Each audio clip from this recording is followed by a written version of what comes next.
I'm in love with the shape of you. Come on, be my baby, come on. Come on, be my baby, come on. Come on, be my baby, come on. Welcome to the Manufacturing Institute's third annual Diversity and Inclusion Summit.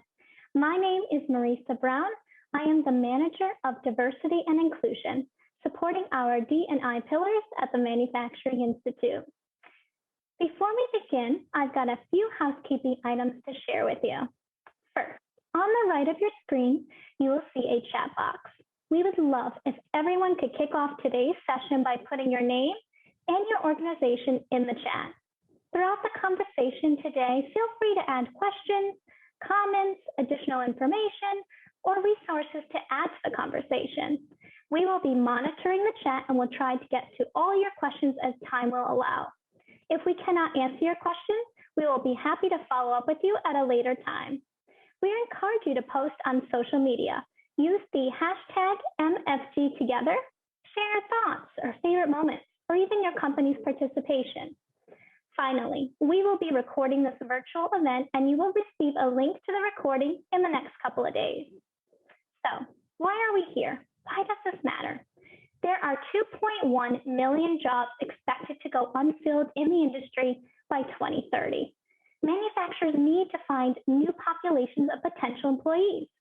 Recruiting more women, racial and ethnic minorities, and neurodiverse workers can expand companies' talent pools and strengthen their workforces.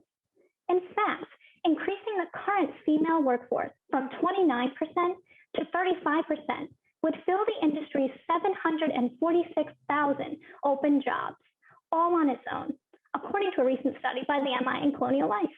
That's why the MI is working to meet this target through its 35 by 30 campaign, designed to increase the percentage of women in manufacturing to 35% by 2030. We'd like to thank Arconic Foundation and Pella Corporation for supporting today's summit. Their support allows us to connect with hundreds of manufacturers throughout the year to encourage their own D&I journey. Well, without further ado, let's get started. I'd like to welcome Carolyn Lee, President and Executive Director of the Manufacturing Institute.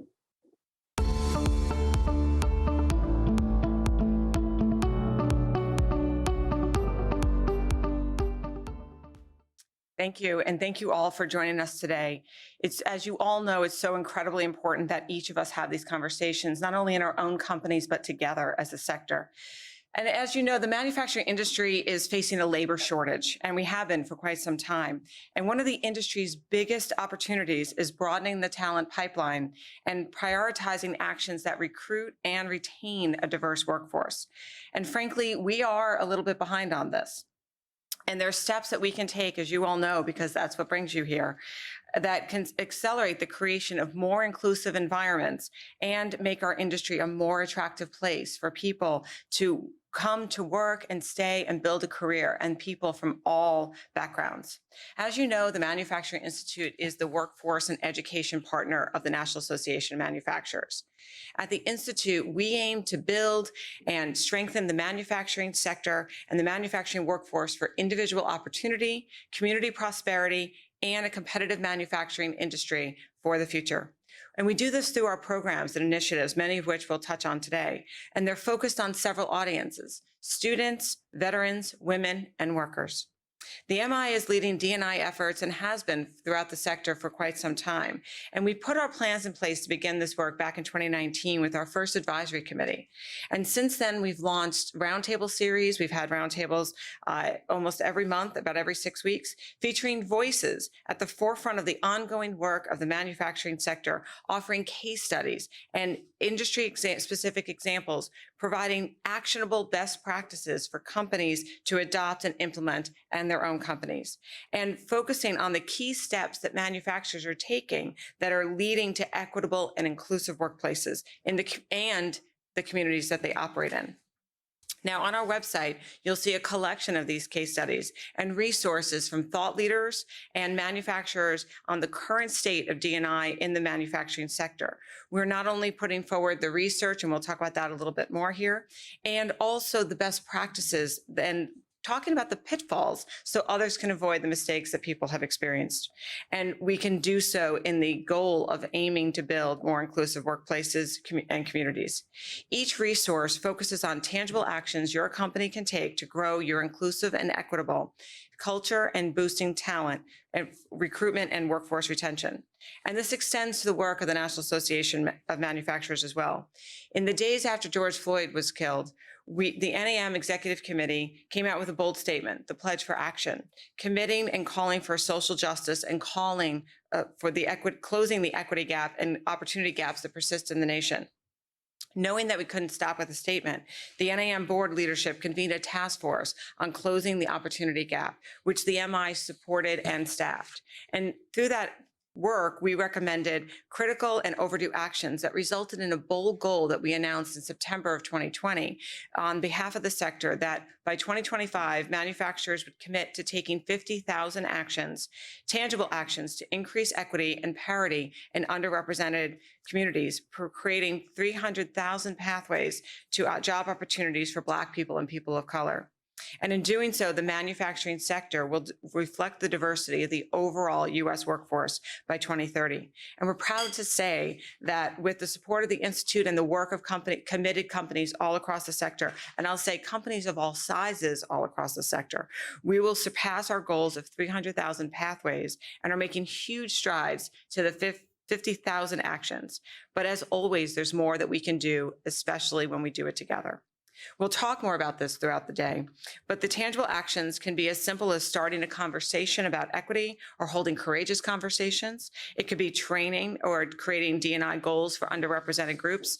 The point is, all of us as a sector committing to take actions, large and small, will create momentum for lasting change, which will propel our industry forward and bring about a more equitable future for our country and our communities. And of course, we have our annual summit in which you're participating in today. So speaking of today, we'll be covering different dimensions of diversity and inclusion specific to the manufacturing workforce, and we'll feature subject matter experts and manufacturing leaders. So I'm excited to officially kick off this third annual manufacturing summit and enjoy the rest of the program.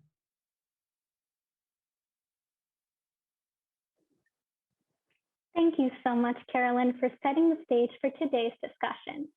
In our first session, we have Dr. Chad Moutre, Chief Economist at the National Association of Manufacturers and Director of the Center for Manufacturing Research at the Manufacturing Institute, and Megan Yee from Keybridge Research. A little context before we begin. There is not a lot of research when it comes to D&I in manufacturing. We have BLS data, but we wanted to take it a step further. Last year, we partnered with Keybridge and put together an industry-first D&I benchmark. We did this to get the level set of where we are as manufacturers and where we can compare. This year, we partnered with Keybridge on a second follow-up D&I benchmark. Chad and Megan are going to speak on this and give an explanation of the preliminary findings. The official report will be released in early 2023. Please welcome Dr. Chad Moutre and Megan Yee.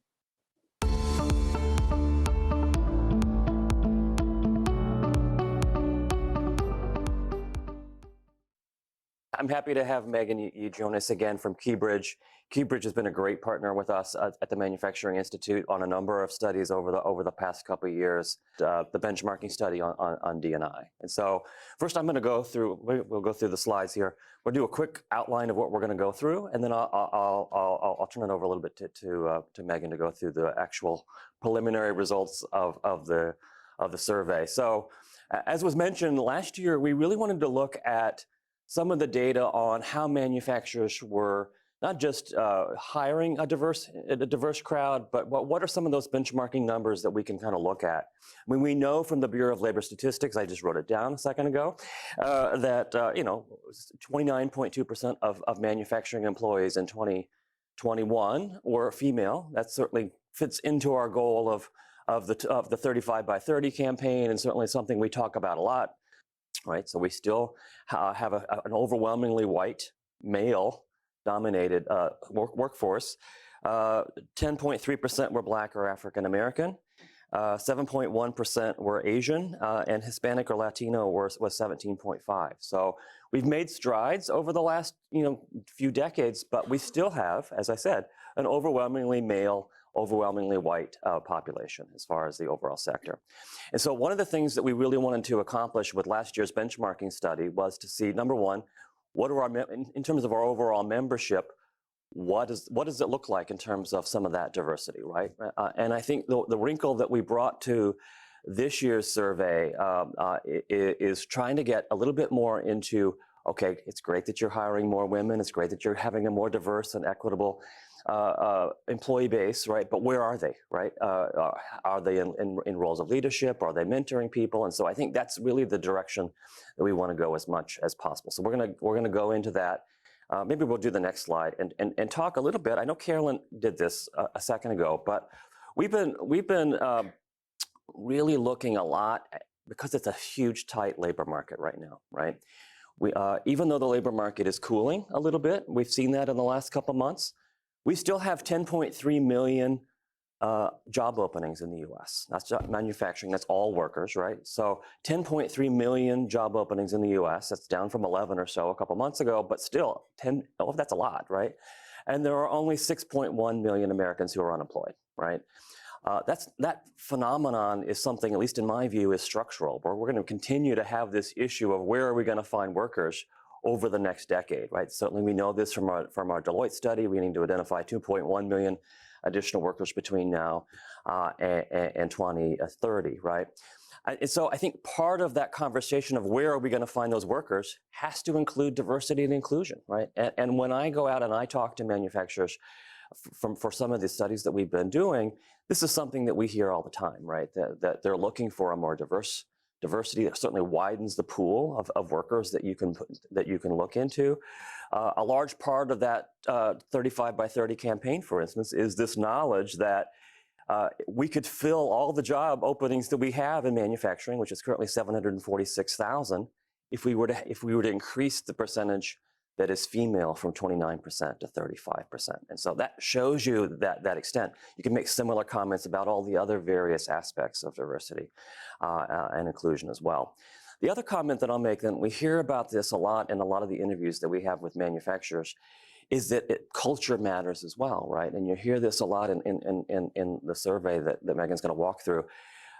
Having a culture that embraces diversity, that embraces inclusion, where you can bring your whole self to work, right, is something that is attractive, not just for attracting workers, right, especially younger people, they're looking for this, but also helps keep them on board once they're there, right, so that you can have that overall pipeline. So I think it's important to look at it from both of those angles in terms of widening the net of who we can bring into the fold, but also how you keep them there as much as possible. So the next slide.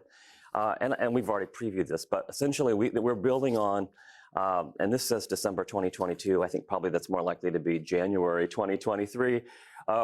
We do have the results, which we're going to walk through, of the survey that we did this year. Again, building off of what we had last year. Hopefully you appreciate it, and we're going to continue to build on this work as much as we can over the coming years. So anyway, Megan, I'm going to turn it over to you to kind of walk through what we saw in the survey, and also then what that means in terms of some recommendations that we might have. Great, thanks, Chad, and thank you everyone for being here.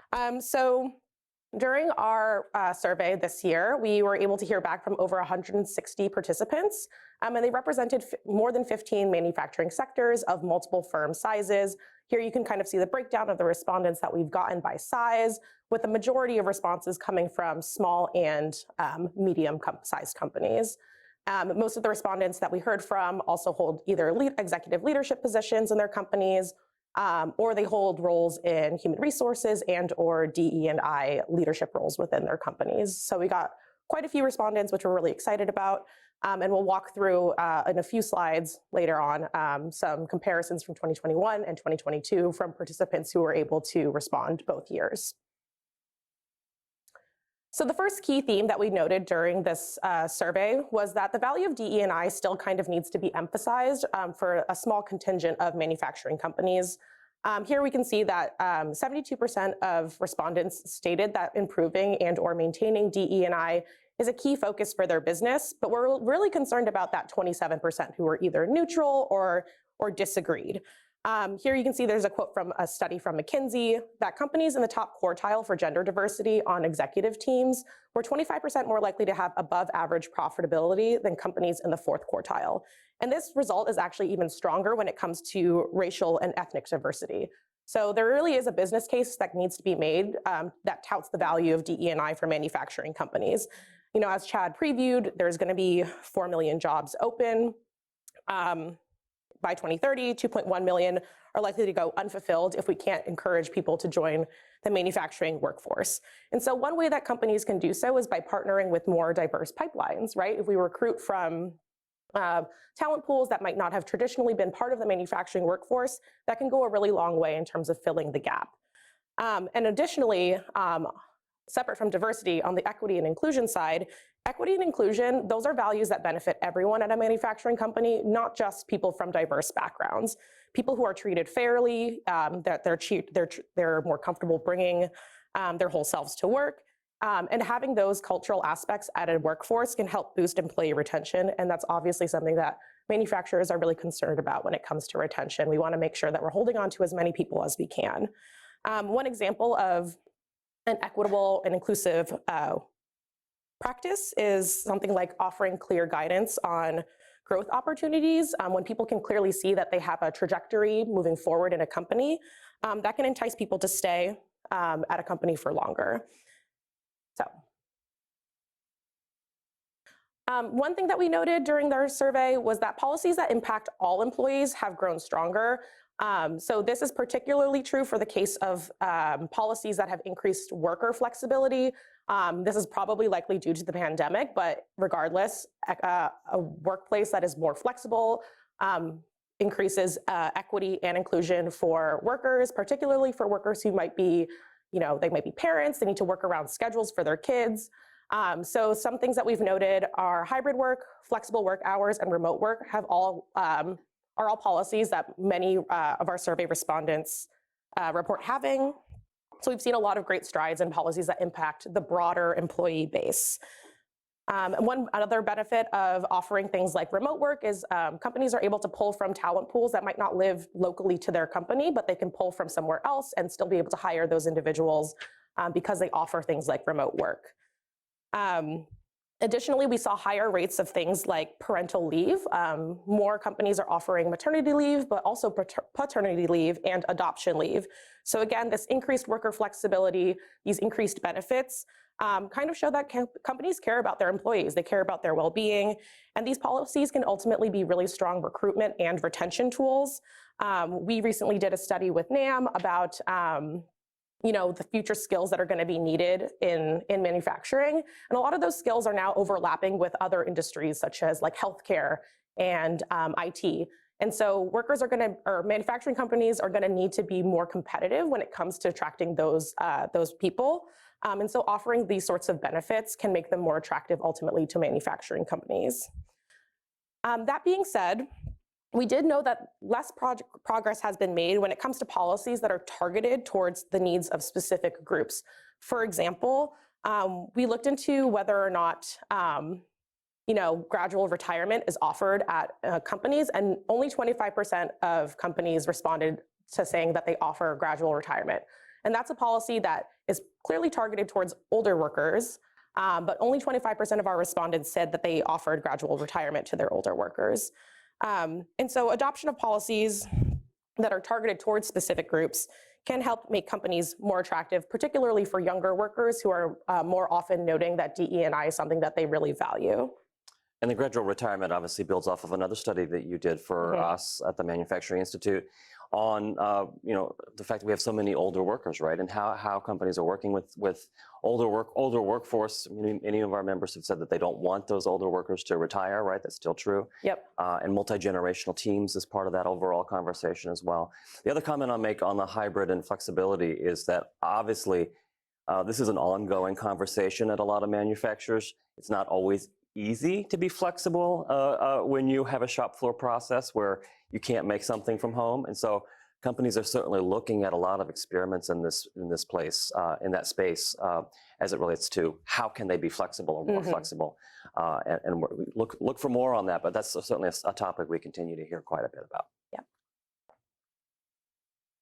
So we also were interested to know how companies have either followed through on their commitments on DE&I.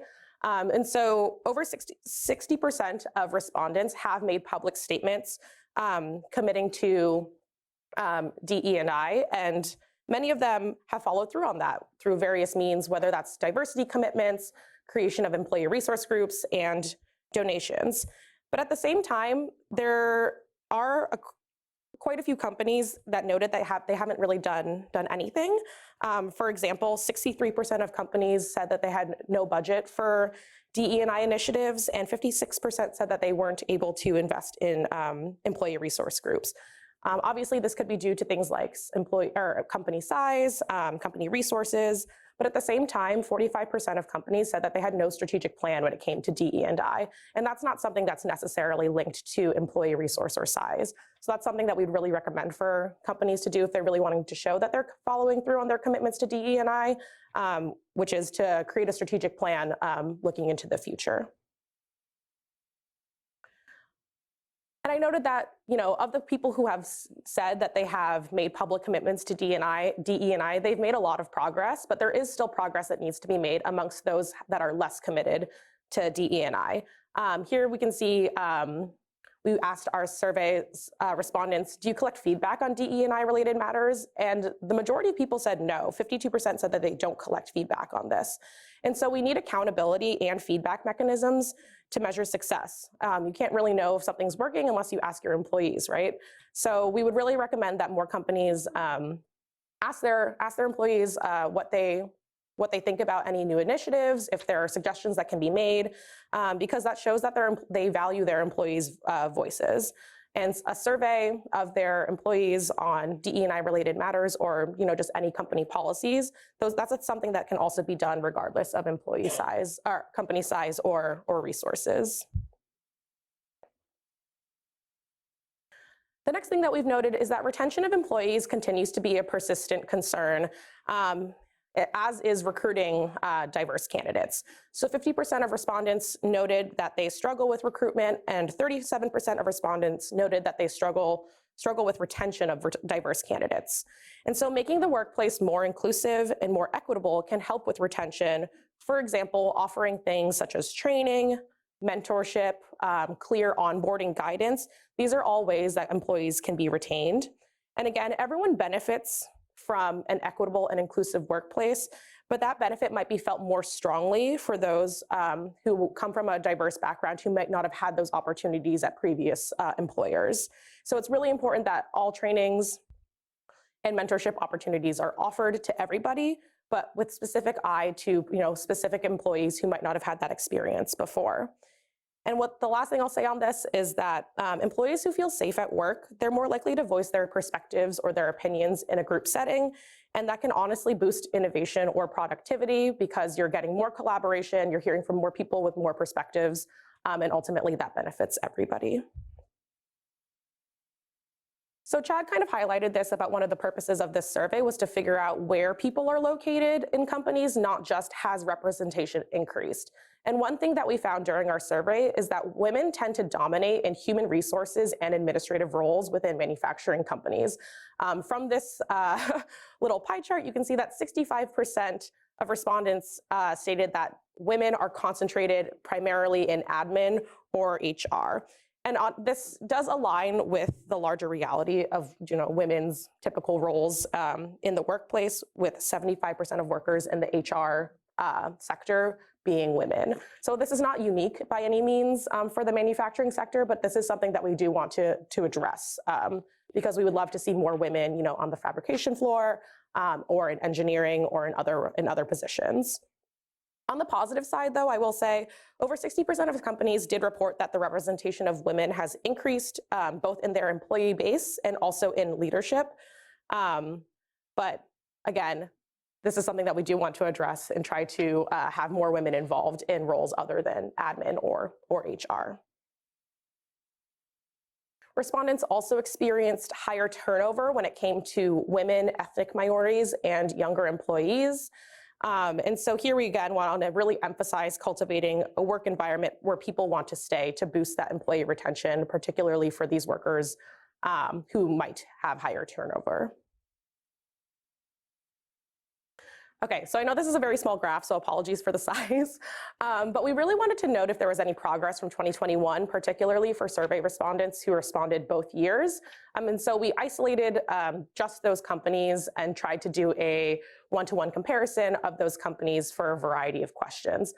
This one is just purely based on tracking, so our companies tracking these dimensions of diversity in their employee base, in their leadership team, and in their board of directors. But there have been some increases when it comes in tracking, when it comes to primarily race, ethnicity, and gender identity in the employee base, in the leadership teams, and in the board of directors. So we are seeing that more companies are tracking these dimensions of diversity to get a better sense of how their companies are doing when it comes to hiring and retaining these individuals. Again, so this is a comparison of companies who responded to the survey in 2021 and 2022. So this is a much smaller sample set. But companies report increasing representation of racial and ethnic minorities and women. Here you can see over the past 5 years, representation at the company has increased for race and ethnicity by, looks like almost 15%. And for gender identity, so for women, it was also increased by about 15 to 20%, which is something that we like to see. I will note that there was a small dip when it comes to representation in military veterans. We're not entirely sure why that was the case. So that might warrant some further investigation. It's also a pretty small sample. It's also a very small sample, yeah. Great. So when it comes to companies creating formal leadership roles dedicated to DE&I, here we can see that there is, again, an increase between 2021 and 2022. So that suggests that more companies in 2022 have instituted a new leadership position dedicated to DE&I. And we're seeing the same as well for collecting feedback on DE&I related matters with an 11 percentage point increase when it comes to collecting feedback. And we saw that same 11 percentage point increase as well when it came to companies establishing employee resource groups. So we are seeing more growth in that area. Okay, and again, we wanted to note if there's been any progress made in some other questions that were asked between 2021 and 2022. So we're seeing more companies who have signed on to public commitments committing to DE&I, which is great. We're also seeing more companies participating in MI events and roundtables, which is also really great to see. And then there was a very small dip in terms of forming pathways or forming partnerships to manufacturing careers for minorities. But again, this could be due to some cooling in the labor market a little bit, but also again, it's a very small sample size and the percentage increases or decrease is quite small there. Probably not statistically significant. No, I would say not. The same. Yeah. Great. So on this chart here, Megan, I know, I kind of set this up early on by talking about the tight labor market and how we need to broaden the base of people that we're trying to recruit in terms of getting those open jobs. So maybe you can talk a little bit about how what you've learned from this survey kind of helps fit that picture. Great. Yeah, perfect. So we've noted some recruitment recommendations, and then the next slide, I'm going to talk through some like HR policy sort of recommendations. But the three main recruitment recommendations that we've made are 1, expanding recruitment pipelines, 2, reviewing position descriptions, and 3, reviewing hiring practices. So I'm going to dive into detail about some of these. So when it comes to expanding the recruitment pipeline, the majority of companies stated that they do recruit from, traditional pipelines such as like high schools, technical schools, community colleges. One recommendation that we would make is to reach out to community organizations, especially for companies who want to show that they're really invested in where their company has grown. One benefit of partnering with community organizations is that you get another touch point with community members. You are showing that you're invested in your community. And again, you might be reaching folks who might not have been aware of the manufacturing workplace. The second thing is reviewing position descriptions, and this is particularly true when it comes to reviewing, their job responsibilities and whether or not certain degrees are necessary to fulfill the roles of a position. For example, if a job and its responsibilities don't necessarily require a 4-year degree, consider editing the position description to reflect that all you would need is a 2-year degree, or certification or military experience would be equivalent. And we recommend that review of position descriptions should occur on a fairly frequent basis, maybe annually, just to make sure that, roles change over time. So you want to make sure that your job requirements and what people need to bring to the table are also changing over time to reflect that. And then the last bucket of items is reviewing hiring practices. And reviewing hiring practices can just help minimize bias when it comes to the recruiting process. And some examples of that include a blinded resume review, standardized interview questions and scoring systems, implementing skills tests, and holding panel interviews. Okay, so I think the next slide also goes into hiring practices, and so maybe we can dive even further into that, right? Yeah, well, it is this slide, but yeah, I can dive further into it. So the first is blinded resume reviews, and that's just meaning, taking off someone's name, where someone got their college degree from, or where their schooling is from, and taking off graduation years. So that way people are not biased by, somebody's gender, someone's age, if they've graduated a long time ago. So that way people are really just judged based on their skills, their certifications, and it's much more objective to look at a resume without that information on there. The next, which is standardized interview questions and scoring systems. Asking the same questions to every candidate for a job ensures that people are judged on the same criteria, because you're not asking people different things.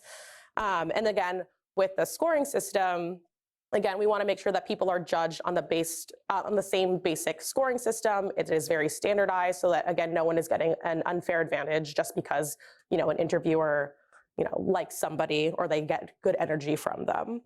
And those work really well when it comes to incorporating them into panel interviews. So a panel interview is where you'd have people from multiple departments at a company coming in to interview someone as a group. And the benefit there is that you get multiple perspectives from folks. So one interviewer is not the sole decider of someone's fate. And then also, you can also see how candidates do in terms of handling group environments and group dynamics. So that's another benefit of a panel interview as well. And then lastly, with skills tests, more companies are doing this, where they will test someone's technical skill or technical ability, or they'll do a cognitive ability test, just because it might be a better indicator of their ability to perform a job or a role compared to just what you see on a resume. For example, if a cognitive ability test shows that someone is able to acquire skills very quickly, it might be worth hiring that person and just training them up on a specific piece of machinery, as opposed to looking at their resume and seeing if they have that skill already. And then I also previewed this, that we have some human resources policy recommendations as well, so I'll walk through these as well. The first is regularly collecting feedback from employees. The second is standardizing the promotion process. The third is standardizing work assignment systems. And the fourth is just to continue investing in training for employees of all levels, positions, and backgrounds. And so these recommendations can help improve equity and inclusivity at companies, and again, aid with retention of employees. So when it comes to collecting feedback from employees, again, as I mentioned previously, doing so kind of shows to employees that companies really value their voices. And we would recommend that if you are collecting feedback from employees, that you offer different and multiple methods of doing so, just because not everyone is comfortable voicing what they think in a group setting, or they don't want to say something that isn't anonymous. So we would recommend offering things such as surveys, town halls, encouraging supervisors to have these conversations with their supervisees, just to ensure that everyone is able to submit feedback to their comfort level. And then for companies that have employee resource groups, we'd also recommend that leadership teams are proactive in reaching out to these employee resource groups to see if they have any specific feedback on policies that might be impacting their community. Again, they might just have more insight into what's going on with their employee resource groups. The next is fair and objective promotion processes, which can be standardized. So very similar to standardizing the recruiting process with having the same interview questions and scoring systems. We'd recommend having the same process for promotion. So when it comes to promotion, having the same promotion criteria for everybody that's up for the same position. Again, this just ensures that people are being judged fairly. They're being judged on the same criteria. They're not being judged on something like, oh, does my supervisor like me? Do I just like get along with everyone? If there's a clear criteria involved, it's a much more objective process when it comes to promotions. For standardizing work assignment systems, what we mean by this is just like work rotation systems. And this is really beneficial for companies for a myriad of reasons. The first is that you get an opportunity to cross-train so that people have experience in multiple areas, multiple responsibilities. So this can really aid in terms of shielding companies against, employee attrition, because if somebody leaves, at least you have somebody else who's cross-trained in that area. And then the next thing that's beneficial for work assignment systems or a rotational system is that you ensure that if there's a position that might be less desirable, it's not as fun, people don't like it as much, at least it's rotated around so that everyone gets a chance to experience it. So no one employee is kind of stuck doing something that they don't really enjoy doing. One other thing that I would note here for the promotion process is having input from multiple sources. So similar to panel interviews for the hiring process, when it comes to the promotion process, if you get input from multiple people, not just from someone's supervisor, you might get more insight into somebody's role and like what they're good at, as opposed to what just their supervisor sees. And then lastly, we saw that from our survey that companies are doing a really good job when it comes to investing in training for their employees, which is great. We really want that to continue. But we would recommend that during the promotion process, or even on an ad hoc basis, is just evaluating employee skills, just to determine if some people need more training or need more time to complete training, so that everyone can perform at the same level of output and productivity. Again, investing in training is great, but some people might need more training than others, so it's good to evaluate that on a somewhat regular basis to ensure that everyone's getting the resources that they need. Okay. So, in conclusion, kind of recapping everything from the survey, while most companies acknowledge the importance of DE&I, more can definitely be done to ensure that all manufacturers are aware that DE&I benefits everybody. So focusing on DE&I can help grow the workforce. And then secondly, implementation of company policies that make the workplace more equitable and inclusive benefits everybody, but especially workers from diverse backgrounds, because they are getting that support that they need. Well, thank you. And if you have any other questions, you can always reach out to me. I can also connect you to Megan in Keybridge, and thank you. Thank you.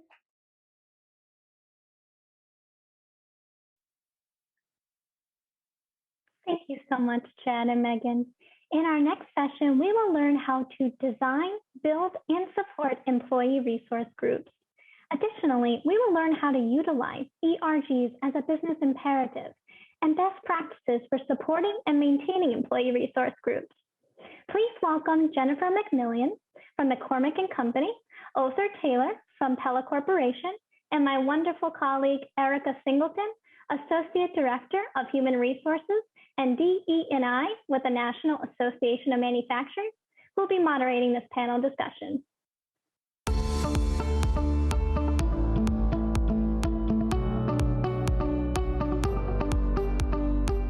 Okay, well, thank you everyone for joining us for the ERG session. I am Erica Singleton with the National Association of Manufacturers, and I am the Associate Director of HR and DE&I. And I am here today with Jennifer McMillan, who is the Senior Manager of Global DE&I at McCormick, and Arthur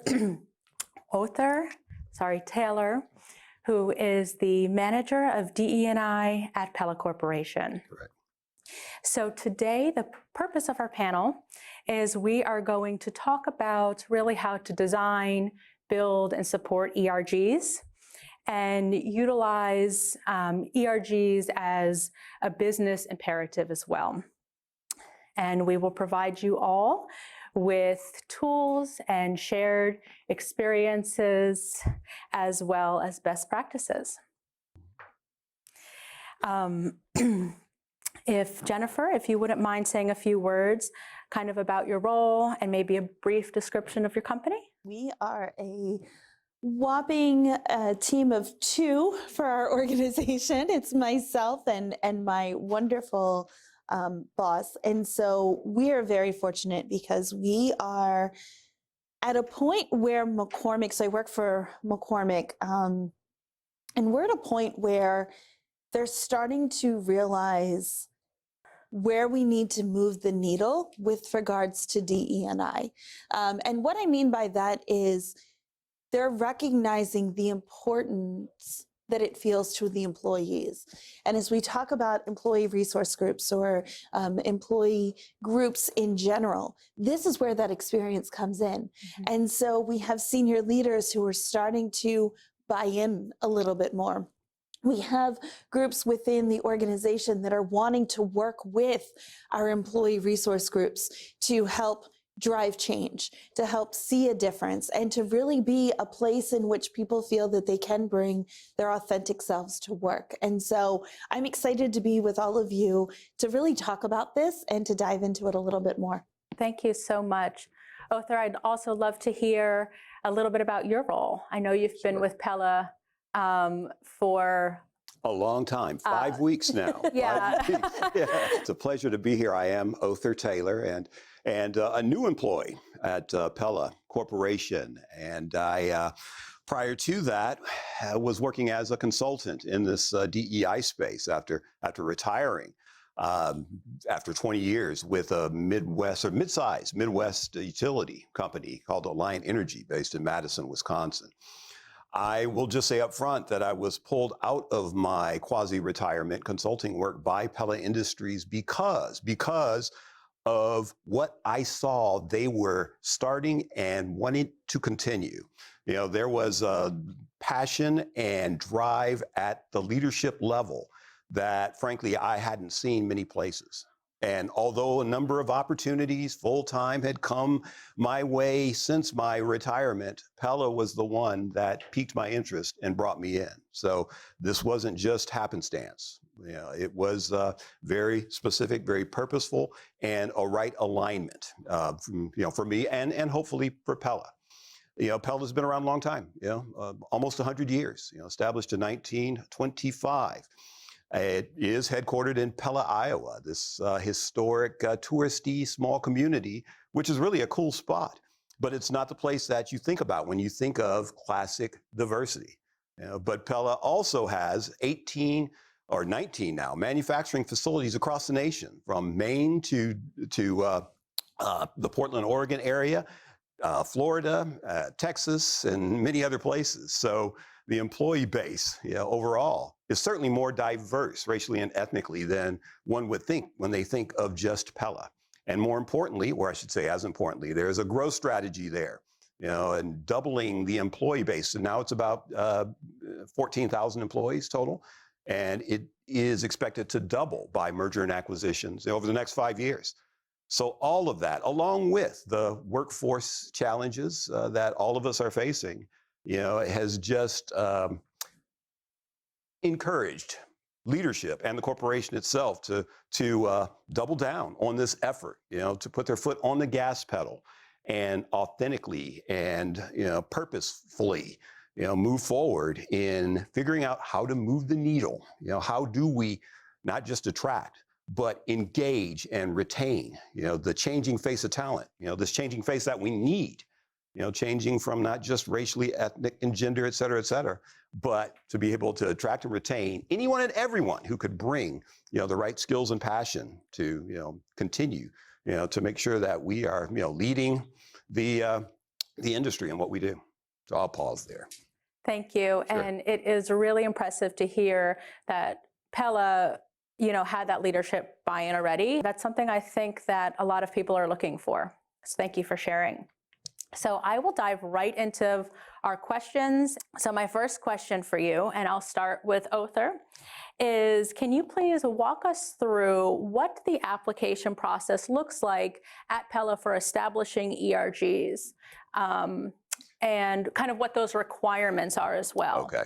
Well, and I will say up front that I'm wearing, in a sense, two hats from the standpoint of ERG evolution and creation. First from the standpoint of Pella Industries, where we're beginning the journey, and very methodically and purposefully starting the journey. And I'll talk about that, but also talk about my experience before, where I helped create processes and create ERGs for the organization I worked before and for others that I supported as a consultant. So, I'll probably be jumping back and forth from that perspective when it's right and appropriate. From the standpoint of Pella and how they are starting and we are moving forward with the ERG creation, first of all, a robust foundation, using 18 months or more of work with some outside, nationally known consultants to build the foundation, on where to start. Part of that foundation was, something that's very typical, the creation of a DEI council, a cross-functional membership to help steer the effort. Out of that council, came the drive to create ERGs in a subcommittee that is focused on ERG creation.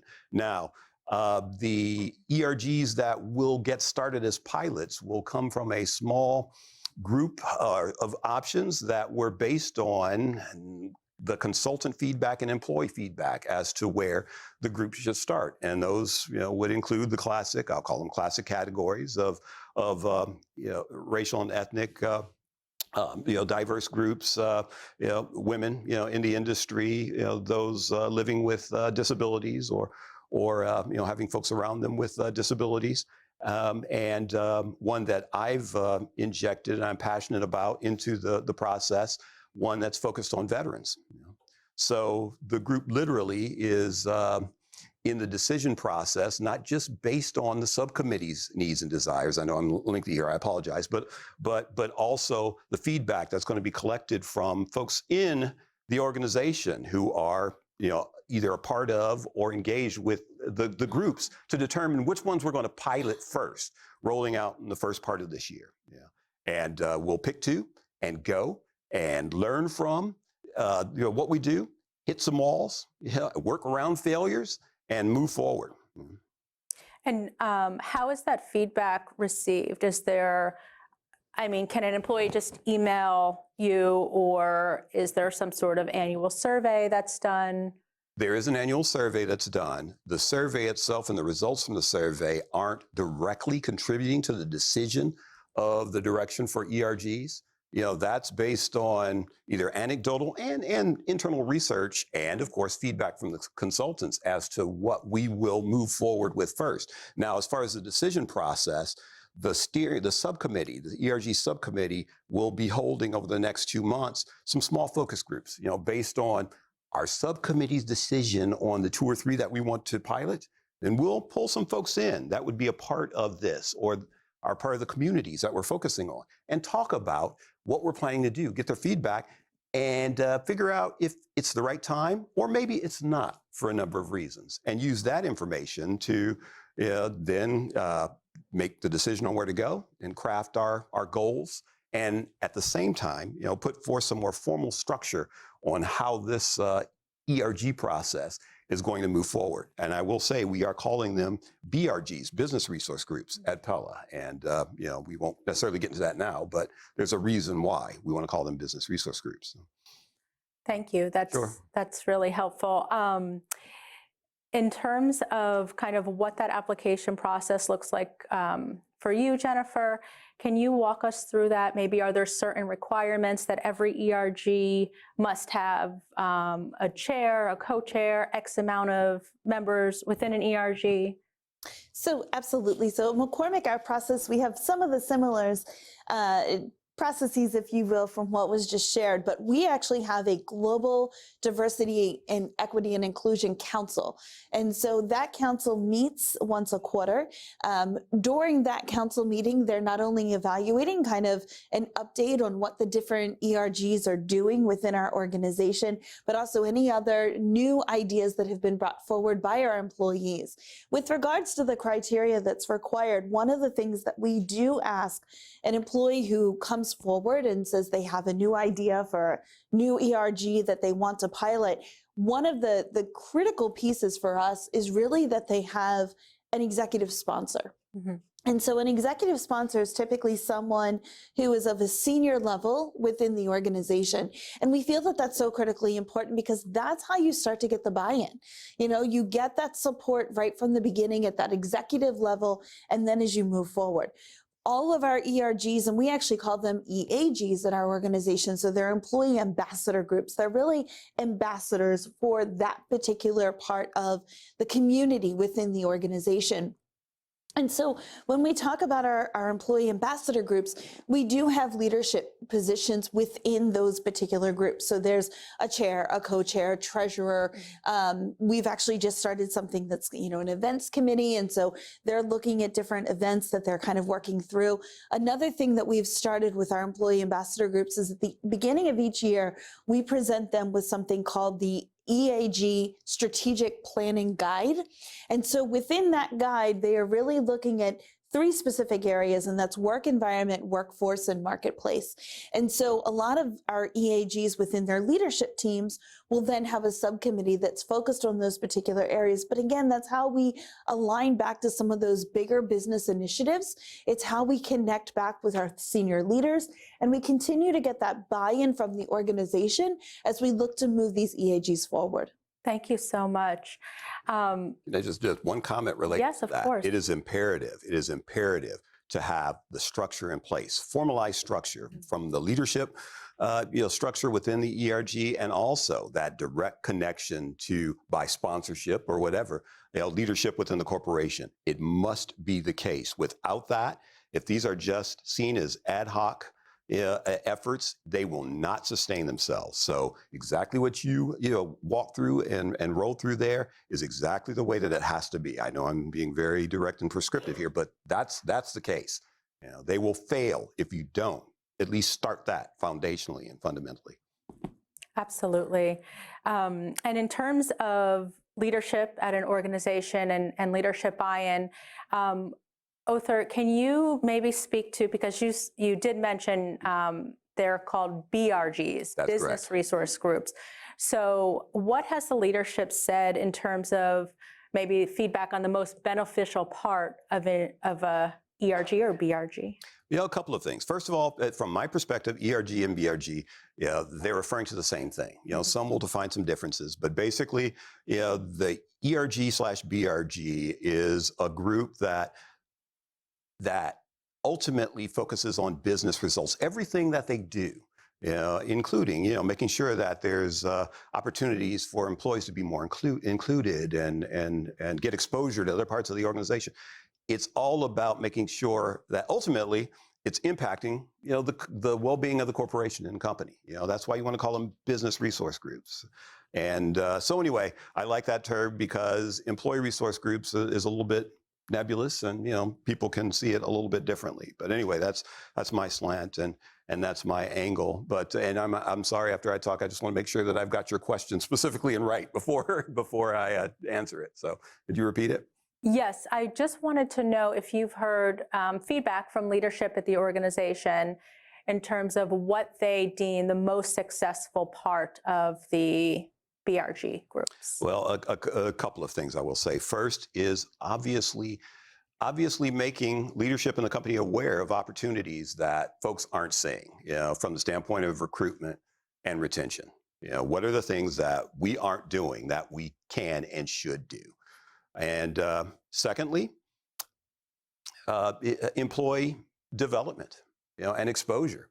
And that's one of the things that ERGs do, and very well. It allows folks from different parts of the organization to come together take a step up, take some leadership roles, activity, get exposed to other folks, and hone some skills, personal skill sets that they wouldn't otherwise sitting in, their existing role and position. So those are things that leadership, certainly sees and understands and, wants to foster, in the development of ERGs or BRGs. And has leadership been receptive to feedback or the BRGs serving in an advisory capacity? Yes, very receptive, both presently and historically, and from my experience, very receptive to feedback. But I'll make this point, very receptive and will take action based on feedback. But the one thing that I'll say now that I think leadership could be getting more out of BRGs is actually making suggestions or recommendations or coming to BRGs and saying, we have a challenge here, help us here. Most BRGs are created, and even with good leadership and engagement and sponsorship, there's still, leadership will still sit back a little bit and let the groups move forward, and I understand why. But the reality is more guidance from leadership to these groups, telling the groups, this is what, can you do this? This is our challenge. We're talking about this in the boardroom or in our corporate leadership rooms. How can you help us here? Mm-hmm. And that's something that I promote aggressively.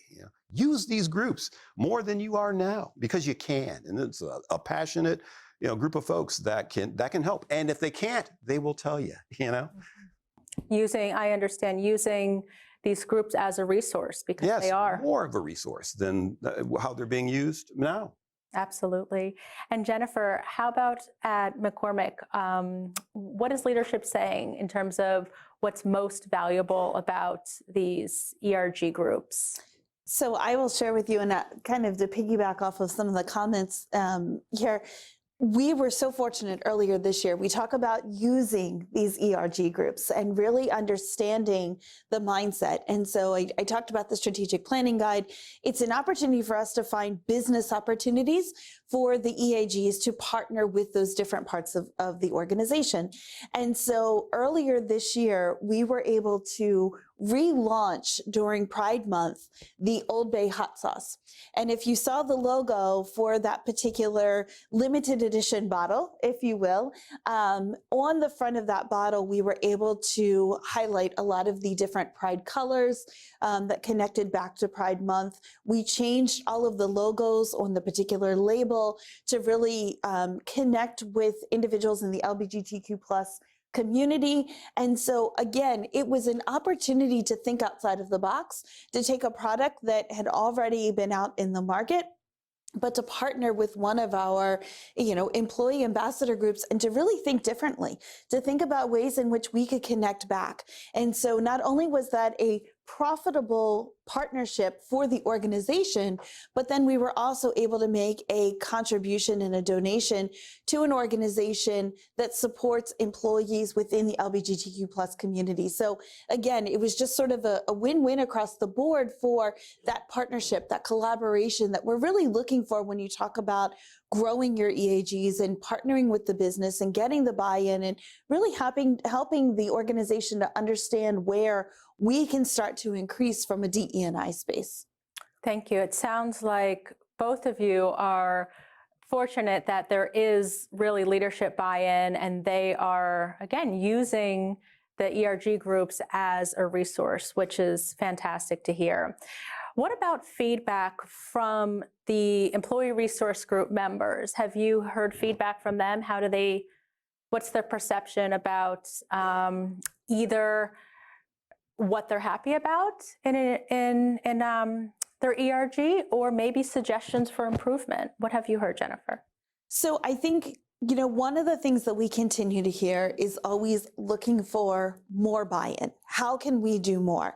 I don't know about all of you, but I know, moving the needle a lot of the times feels like you're really trying to pull on it. There's some of that challenge there. We are very fortunate to have some very engaged and very excited, and I use that term intentionally, employees at McCormick that want to do big initiatives. And so we're trying to provide that support, but at the same time, getting the leadership buy-in to say, we want to make these big, bold statements. You know, one of the things that I was so impressed earlier this year, we have an EAG council where we come together on a quarterly basis. And one of the things that we heard was, you know, with there's so much going on in our society, unfortunately not from a positive space, but we hear about different events that have taken place that affect different members of our EAG communities.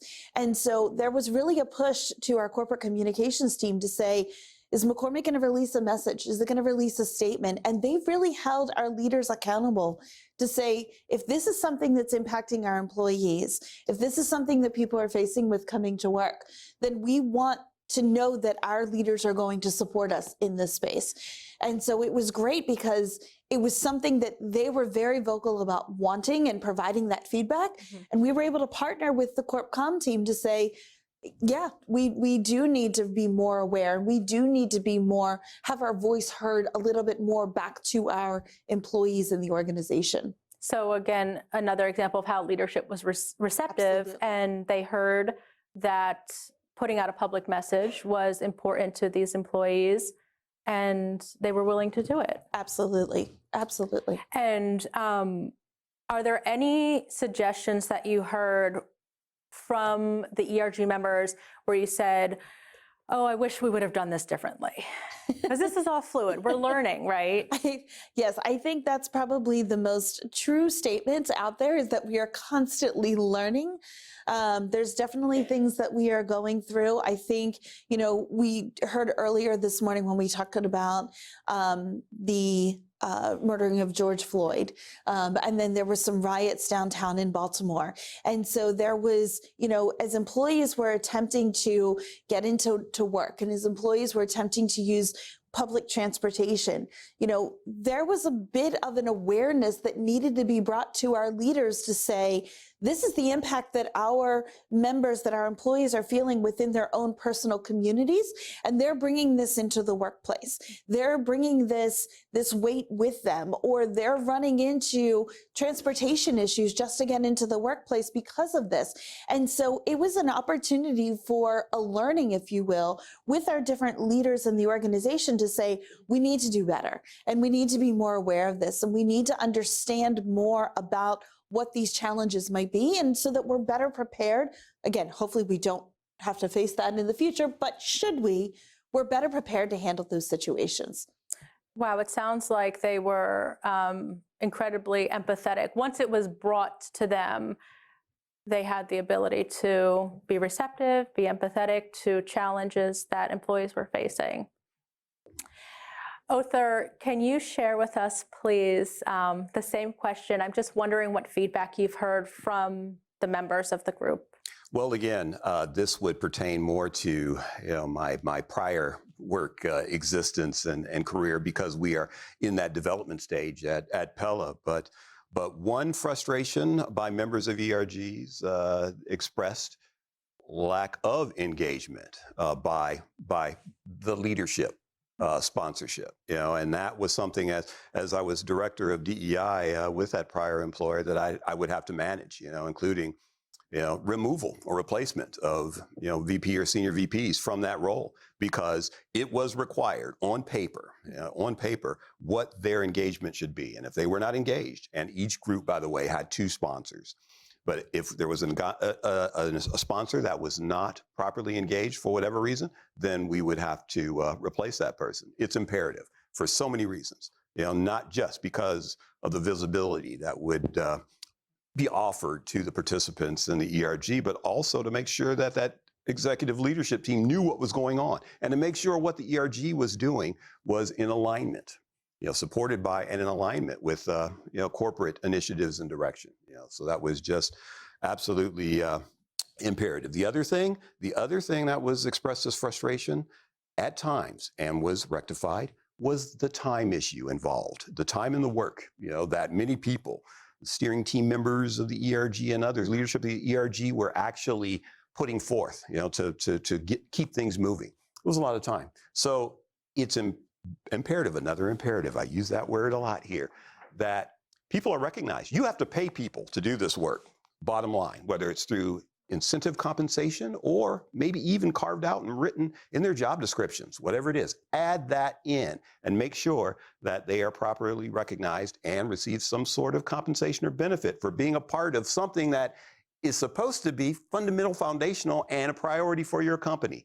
Make sure that happens if it isn't. And that's one thing that Pella is doing right out the gate. Everyone who is a part of the effort, in crafting and creating the ERGs and a part of the DEI Council, are having a piece of their incentive compensation written in, documented, and reflecting, this work and this effort. It's got to happen that way. If I can just piggyback off of that for a moment too. At McCormick, one of the things we do too is we have a rotation of leadership within the different EAG roles. So whether you're a chair, co-chair, no matter what the position you're holding, after 2 years, there's a requirement that you rotate off. And the reason for that, it's not that obviously we want to turn anyone away and we open them to, we're open to them taking on another leadership role within that EAG, but it's so important for diversity of thought. If you have someone in that chair position for quite some time, again, that vision is always going to stay the same based off of that particular person, or the engagement with senior leaders may stay the same based off of personal preferences that that individual has. So again, as you're thinking about that rotation period, that diversity of thought, that encouragement into the EAGs to think about, when you look across your leadership board, if the majority of your particular group is from one particular part of the organization, maybe it's an opportunity to tap the shoulder of others and say, would you like to come and participate with us? And, maybe it's a smaller role, it's not a leadership role, but again, it's just to continue to really engage that conversation and spark new ideas, spark new engagement, just different thoughts a lot of times. Thank you. That's so important. And I'm actually also going to piggyback off that a little bit. You started talking about the leadership in ERGs being financially compensated. And I wanted to ask you, Other, I'll start with you since you brought it up. So leadership is financially compensated. If you're comfortable, would you share ballpark what that looks like? Is it an honorarium? Is it whatever you're comfortable sharing? We'd love to hear. With Pella, at this point in time, it is a part of incentive compensation, and it will, in the calculus, range somewhere 10 to 15% of their incentive compensation. In my prior role, it was similar in range, but it was more 10 to 20% of the person's incentive comp. And I just will say that lastly, from a personal perspective, before I became director of diversity with the prior company, I was doing another director role, but was focusing on DEI and ERG development and oversight. It was originally 20% of my incentive compensation, but it was then written directly into my job description to make sure that it was even reflected more strongly, which I thought was, I didn't request it, but I thought that was a cool move by leadership at that time. But regardless, So just to give everybody a full picture, can you share with us, I have two questions to follow up with that. One, the leadership within the ERGs. Tell us all, please, who is financially compensated? Is it the chair, the co-chair, everybody in the leadership?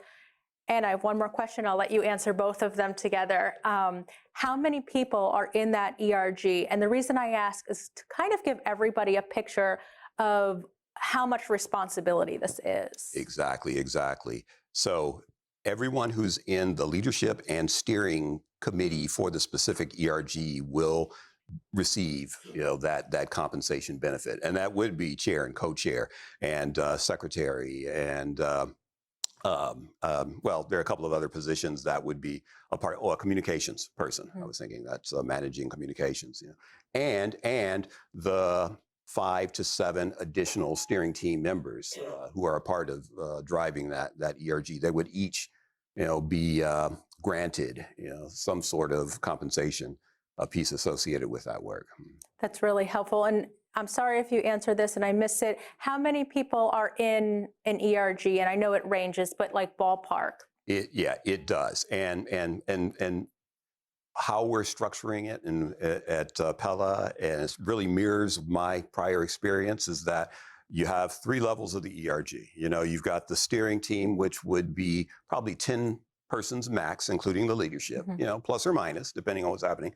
Then you have the membership of the ERG. This is the group that's actually communicating with and receiving information from, you know, emails, et cetera, and the folks who are first to participate in events and so forth, you know, they're considered the membership of the ERG or BRJs, and that could range from hundreds or beyond.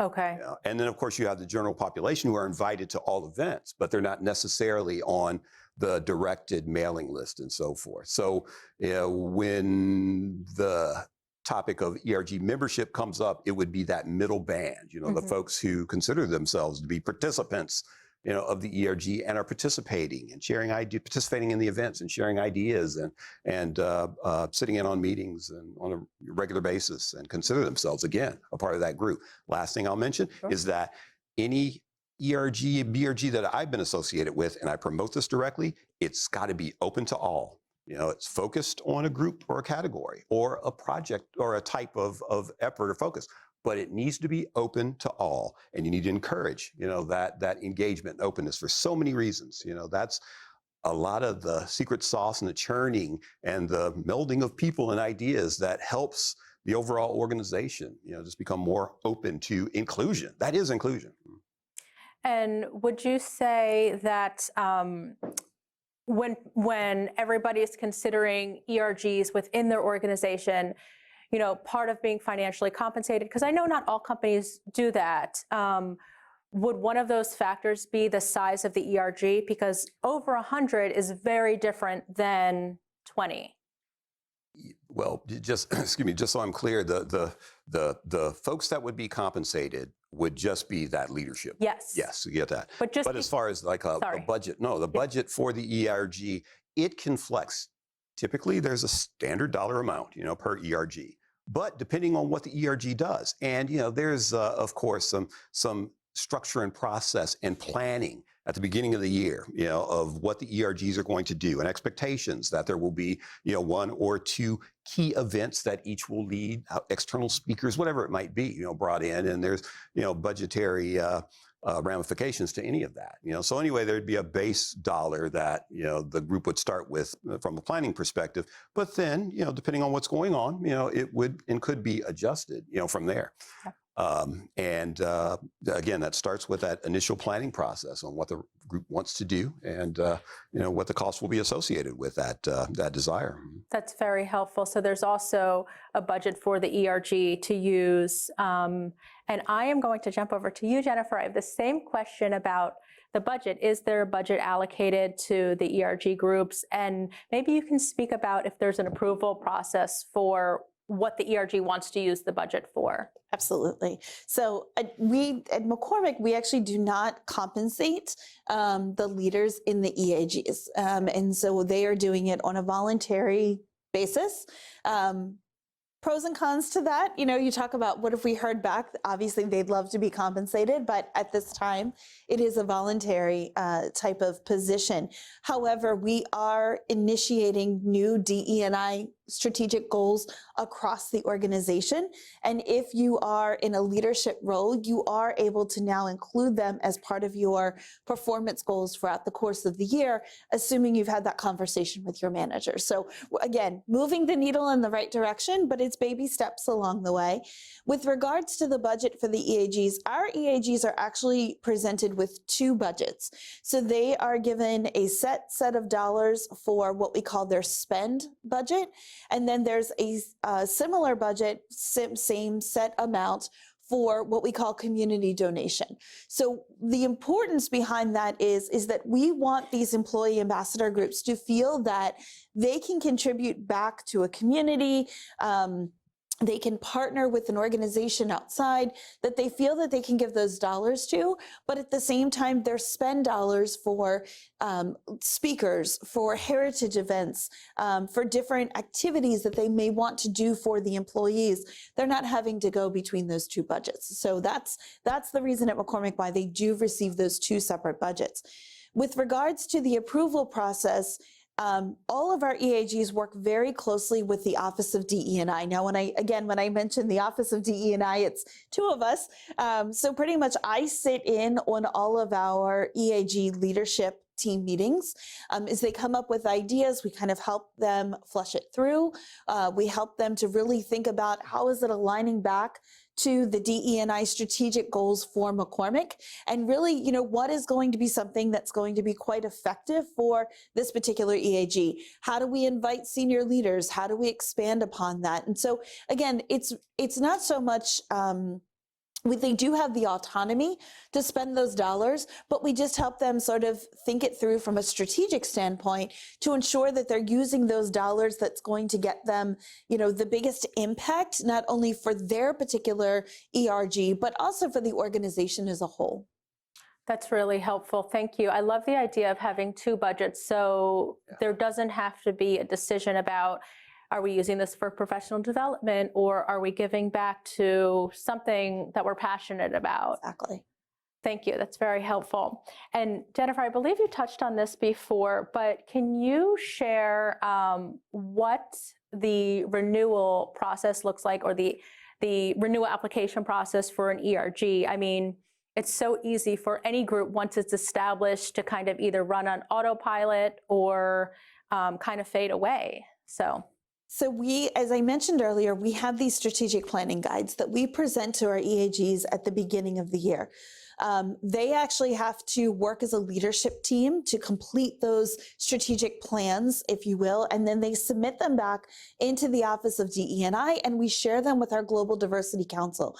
So this really allows them to know that, hey, there's an expectation here that we're looking for that engagement from our employee groups back to the broader organization over the course of the year. Now, that doesn't mean we can't add to it, or, they're not set in stone, but it gives us a good plan to kind of kick things off for the beginning of the year.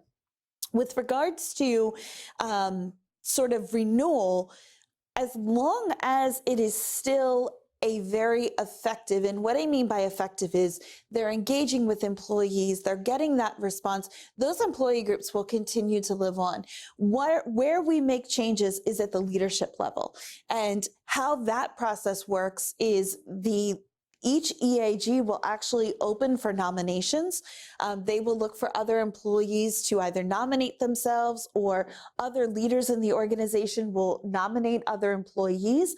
And then many of our employee groups will actually hold elections as to who's going to be elected in those particular roles. So throughout the entire process, we want our employees to know that they have a say in who's going to be at that leadership level representing that particular affinity group. So it's really important for us that, again, we talk about the employee experience, we talk about employees being engaged from start to finish, but we want employees to know they have a say in all of these groups, and they truly are open to everyone within the organization. There was something that you said that I was like, oh, I want to ask that. Okay, we'll move on. No problem. And if I think of it, I will come back to you. This is a hard question. Maybe if you're comfortable answering, and if not, that's okay too.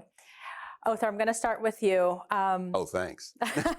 I'm going to start with you because earlier you touched upon this a little bit when you talked about the process for ERGs starting. Have you ever had to reject an ERG? No, I have not. And I'll be frank. I've been playing in the ERG space for at least 15 years.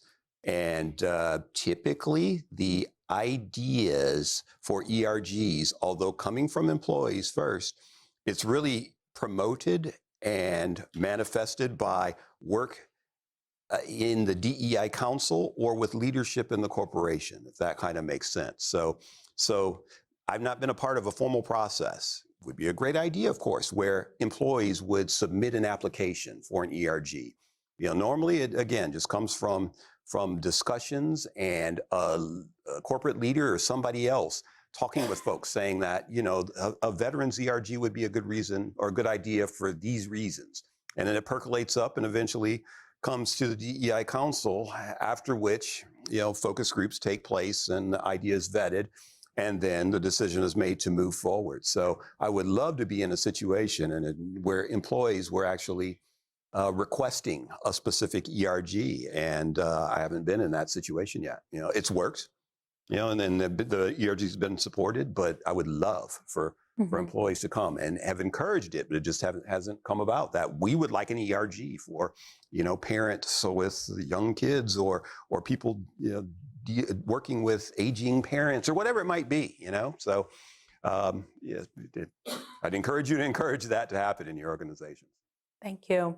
And I'm going to ask you the same question, Jennifer, but I remembered what I was going to ask you earlier. Sure. We talked about the terms. Can you just share, I know you said there are 2-year terms for your ERG chair people.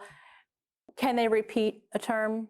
So they can repeat a term if it's in a different role. Okay. So if you were the chair, once your 2 years are complete, you can still be secretary, you can still be on the events piece, you can be treasurer. There's different other leadership opportunities, but you cannot continue in that chair role. Thank you. Now, I will say, sorry. No, that's okay. We have had to make some special exceptions. I will be very candid, and we were actually talking about this earlier. Since COVID, we have noticed that there has been a decline in participation. And so in certain circumstances, and we look at these really on a case-by-case scenario, if we don't have someone who is ready to take on that chair role, we've extended that term by 1 year. So fortunately enough, we have not gone beyond a 3-year term as of yet, and we've been able to sort of find someone in that 3rd-year term and then start the transition process. But we have had to, make some allowances at times. Sure. Well, I think that's really helpful from a best practices standpoint, because most of us are either looking to improve our ERG program or build it in some capacity. And can you share with us, if you're comfortable, if you have ever had to reject an ERG? So, knock on wood, not yet. I will say though, so ours is a little bit different. Like I said, we have a number of EAGs from a global perspective. A lot of our EAGs in the US are focused on a particular affinity group. So we have individual groups for different communities within our employee groups. As we get a little bit more global, it's more of a general DE&I EAG. So it's kind of one group that's representing, a lot of our different EAGs all kind of rolled into one, if you will.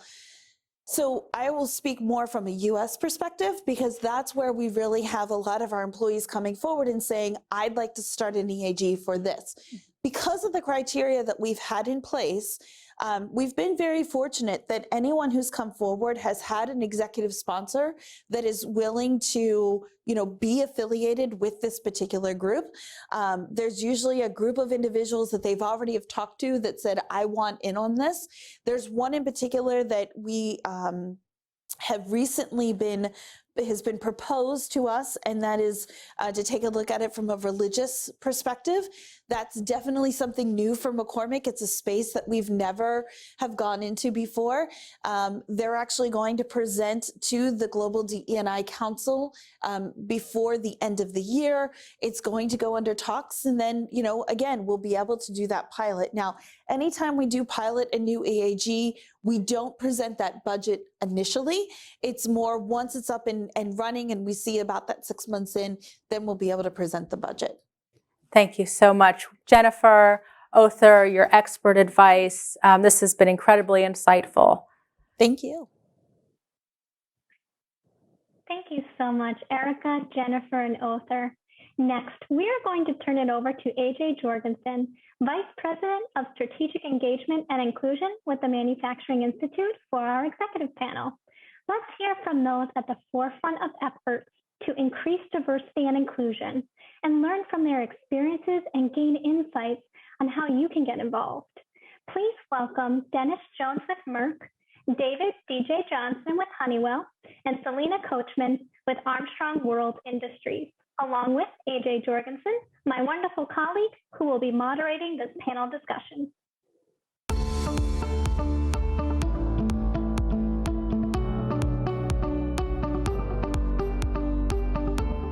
for our last official session of the day. I am honored to be joined by three amazing colleagues to have really an open-ended panel discussion on diversity and inclusion and what it means in manufacturing and how we can make sure that our workplaces and our communities are as inclusive as possible. So I want to take a moment to introduce each of my colleagues. And Selena, I'll start with you if you can tell us a little bit about yourself and about Armstrong. Hi, I am Selena Coachman. I work with Armstrong World Industries as their VP of Talent, Sustainability, Diversity, and Inclusion. I was very proud of Armstrong when I joined to see that the name of this title was Talent, Sustainability, Diversity, and Inclusion versus just the diversity inclusion piece. That meant a ton to me. I am able to work with our sustainability team as part of our people pillar and making sure diversity, inclusion, our community, and health and well-being of our people is extremely strong at Armstrong. Armstrong World Industries is a ceilings and wall solutions company. We often tell people just look up and you'll see some of our work. Perfect. DJ, why don't you tell us a little bit about yourself? Great, thank you. My name is David Johnson. I go by DJ mainly because my mom's the only one who calls me David, and it doesn't look like my mom's here, so that's good. But I am the Vice President and General Manager for Honeywell Federal Solutions, which is a part of our Honeywell Aerospace business. So I'm in the daytime, I'm a business leader. I run a portfolio of about $6 billion. Which is something that keeps me awake every night. But the real passion that I have is being the leader of the Honeywell Black Employee Network. And Honeywell is about 100,000 people company, $30 billion. We are truly a global company. In fact, of our 100,000 people, 60% of them actually live overseas. So when we say we're a global company, we are truly a global company. And what's been fascinating about our journey from a diversity and inclusion perspective is every year we are looking to find ways to be more collaborative, more inclusive. But one of the things we're taking on this year is looking at intersectionality. And so as we kind of look at our maturity steps that we are taking, that's the next level of where we want to be. And what's been fascinating from a global perspective, when you lead the Honeywell Black Employees Network, the term Black means something very different in different parts of the world. Yeah. And so that's been part of our education as a company, is just understanding that intersectionality from a regional perspective and a global perspective. So we're very proud at Honeywell of the steps that we've made. We're not a perfect company, but we're certainly striving to be better every day. Perfect. And Dennis, why don't you tell us about yourself? Yes, I'm Dennis Jones. I lead the quality organization for the Biologics Business Unit for Merck. Merck is a pretty old company, about 130 years in the making. A large organization, about 63,000 employees. We generate about, look, cheat sheet, about $48 billion in revenue. We invest back into R&D about $12 billion a year. And we also give to the communities and to others about $3 billion a year. We focus on oncology, vaccines, infectious disease, COVID-19. We also have a focus in cardiovascular and animal health. Perfect. Okay, so let's kind of dive in. And DJ, you did set this up perfectly, right? Okay. Let's talk about language, because diversity and inclusion means different things to different people.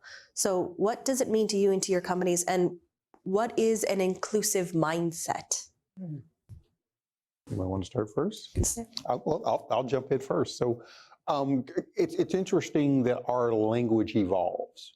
And I think that's the thing that's been key for us is when we first started on this journey, we first started talking about diversity and inclusion, and then probably about a year into it, and this is probably about 4 years ago, we switched that around and said, no, we ought to talk about inclusion and diversity because language matters. And the order of that matters, because where we were driving was towards diversity, but the piece that we felt like we were missing was the inclusivity portion of that. And thus, what it looks like to us is voices at the table that are equally heard and respected. We may not always agree with those points of view. We may not always agree with the different perspectives. But unless you get those perspectives out on the table, it really stifles your innovation. And that was something that our CEO was very passionate about was, look, we are a technology company. If you're going to be a technology company and grow, you have to have as many ideas as possible. Well, the best way to have more ideas on the table is to have people who think differently at the table.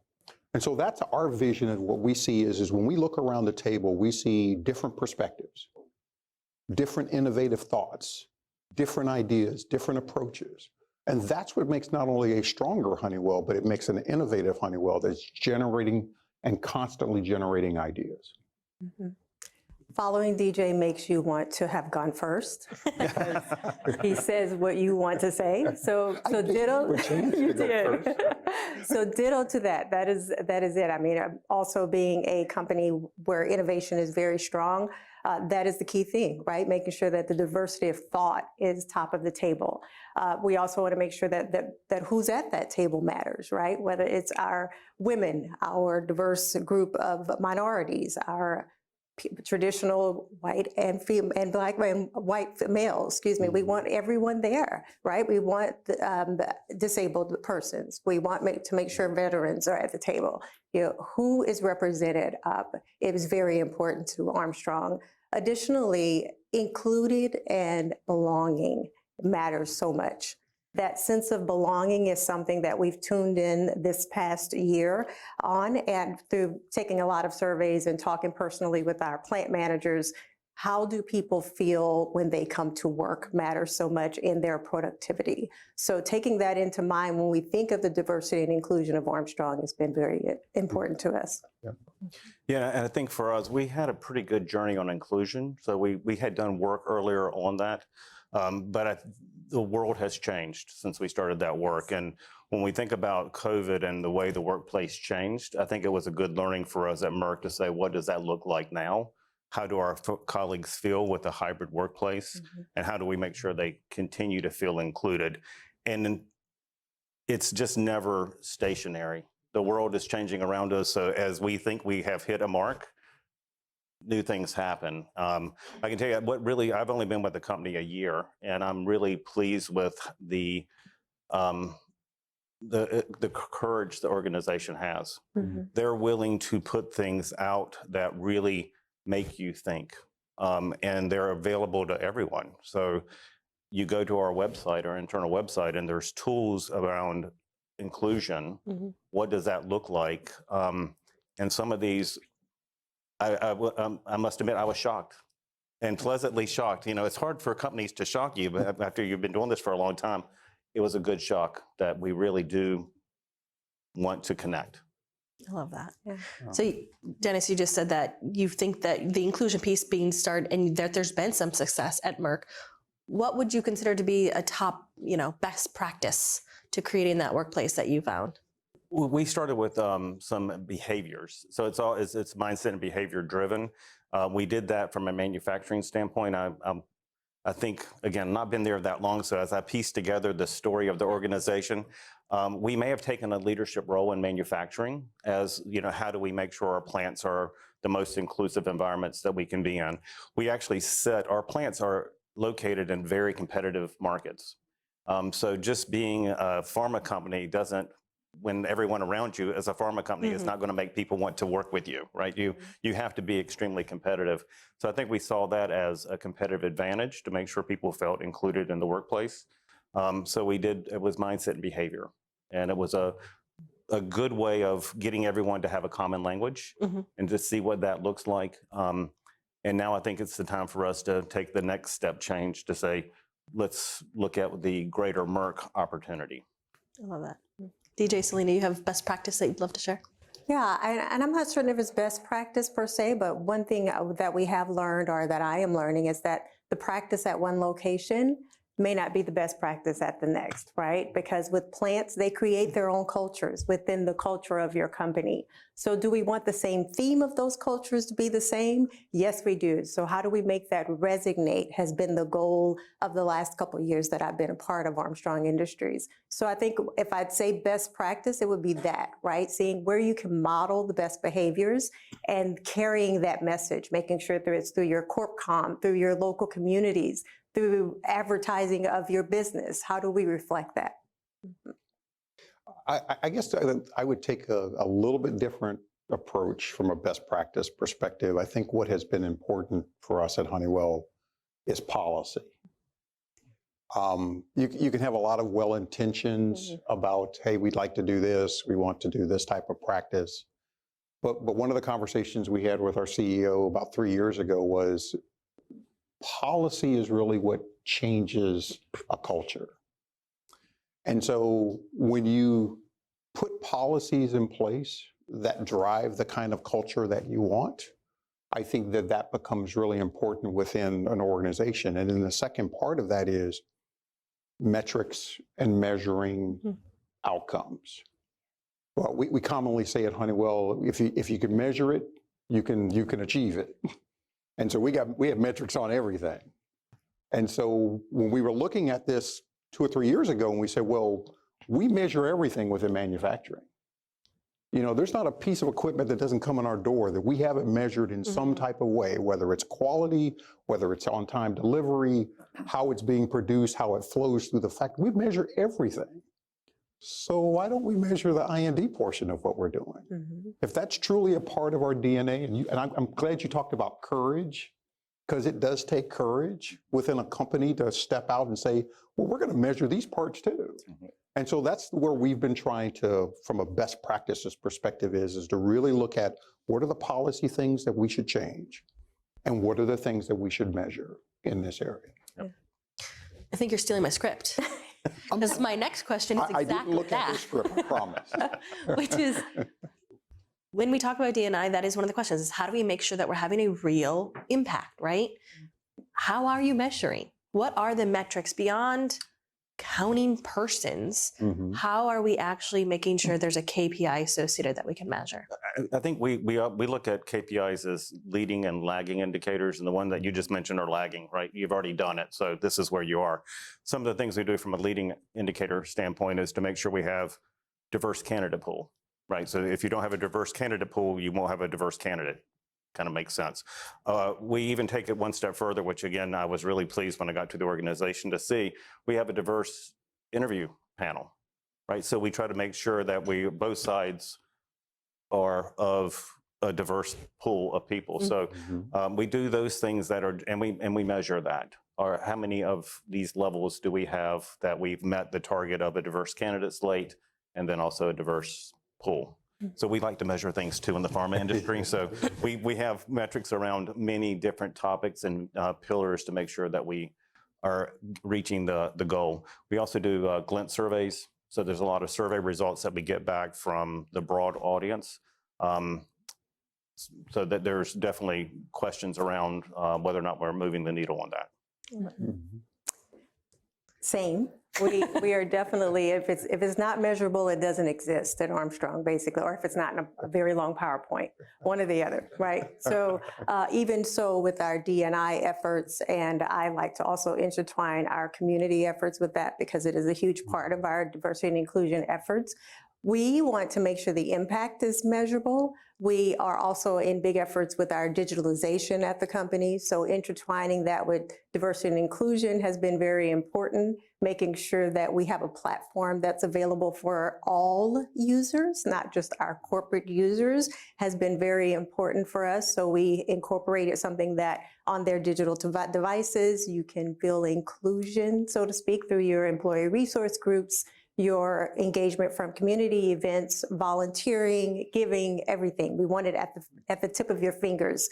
On the backside of that, Armstrong gets the measurements of engagement, who is involved, who's available, who's going to go, all of those great things, along with the things that, of course, we traditionally have done through our HRIS systems and our, as you spoke on, our talent pool and making sure those parts of our business are working in a diverse sense. What we're stepping into also is making sure in our sales space that we are measuring our businesses in regards to our women-owned and minority-owned businesses that we do business with, both from a supplier standpoint and as contractors in our business. So the measurements is extremely important. And of course, we are making sure that we're providing our people with the resources to get us good data. I think the only thing I would add to it, and we do very similar to diversity of slate, diversity of interview panels, the one next thing that we have done is diversity of our succession planning.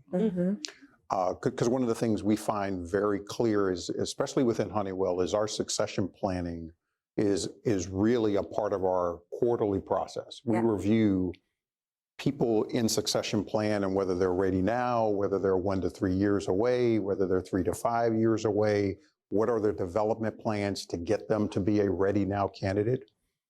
And what we started measuring was the diversity of that succession plan. Because generally, if your measurement of internal promotions is people in the succession plan being promoted, well, if that succession plan is not diverse, you're probably not going to get the outcomes that you're looking for. And so we've started measuring the diversity of our succession planning. And then from an accountability perspective, because now you got to think, okay, well, how do you hold managers accountable to that? So we created last year something called a People Leader Index, where all of our 12,000 people leaders within the organization are graded on a criteria of about 8 to 9 different measures. And one of those measures are diversity of your succession plan, diversity of your slates when you're backfilling positions. Those things are now being measured against each of the people leaders in the organization. And every quarter, they get a score. And I would tell you for next year, we've already said one of our goals for all 12,000 is you have to have a people leader index score of X. And all of those things are a part of building that index. So driving accountability, because this is the challenge we've had as Honeywell. Like I said, we're not a perfect company. There are things we're trying to improve upon. Is that you have to drive this into the organization. It's great at the leadership level. It's probably great at their direct reports level. But when you start getting down into what we used to call the clay layer of the organization, you're going to find some resistance there that you have to challenge. And this is how you challenge that, is by holding all of the people leaders accountable. So let's dig into that a little bit more. Okay, sure. How, we all know that there's naysayers, that we all know that there's going to be pushback to D&I. So what do you do as a company then to push back, to show the business imperative, to show the need, especially when metrics are top level, aren't felt always in the clay level, as you said? How are you, each of your companies, really dealing with that challenge? I think that's a challenge that we are dealing with. I don't know if we've got it. We don't have the solution yet. In other companies I've worked for, that this is a very high in the organization. People are on board. The people in this room, you get it. You're part of it, right? So it's easy for us to engage. But anytime I've worked on any type of culture initiative, getting it to the shop floor is the hardest part. And these people, I'm sure, like in your shops or like ours, they don't sit at computers all day. We don't want them to sit at a computer all day. They are actually manufacturing drugs, so they don't have time. How do we make it part of their daily work? And so we are really looking at how do we ingrain this as part of our daily work. You know, we do things every day around safety. We do things every day around quality. That's kind of the way we are made as a pharma organization. We want to make D&I a daily kind of huddle discussion at the shop floor. We also have to recognize in the US, I think we have there's like a hangover in the world, right? Because I'm from a generation that you didn't talk about the things we're asking people to talk about in the workplace. You were frowned upon to do that. And Merck is such a courageous company. We talk about religion. We have an ERG on religion, which is kind of unheard of. I'm like, wow, that's really something that this organization's willing to take that on. So we're trying to figure out how do we get that to the shop floor. It's a challenge. I'll jump in next if you don't. Sure, go ahead. I think what comes to mind for me is, you know, with the ERGs, with the employee resource groups, you have an opportunity to bring more people into the discussion. I distinctly remember probably about 4 years ago, we were restarting our Honeywell Black Employees Network, kind of kickstarting it. And we had a information session where we just invited people to come and learn about what this ERG could be. And I remember one of our white male engineers who came to the meeting, and he said, DJ, I'd love to participate, but I'm just wondering, can I be a part of the Black Employees Network? And my answer to him was, of course you can. Because it's not that it's for Black employees. It's for Black employees and people who are allies of what we are trying to do as a company for underrepresented organizations. And he's like, oh, okay, I get that. And so he's been one of our strongest volunteers within our organization.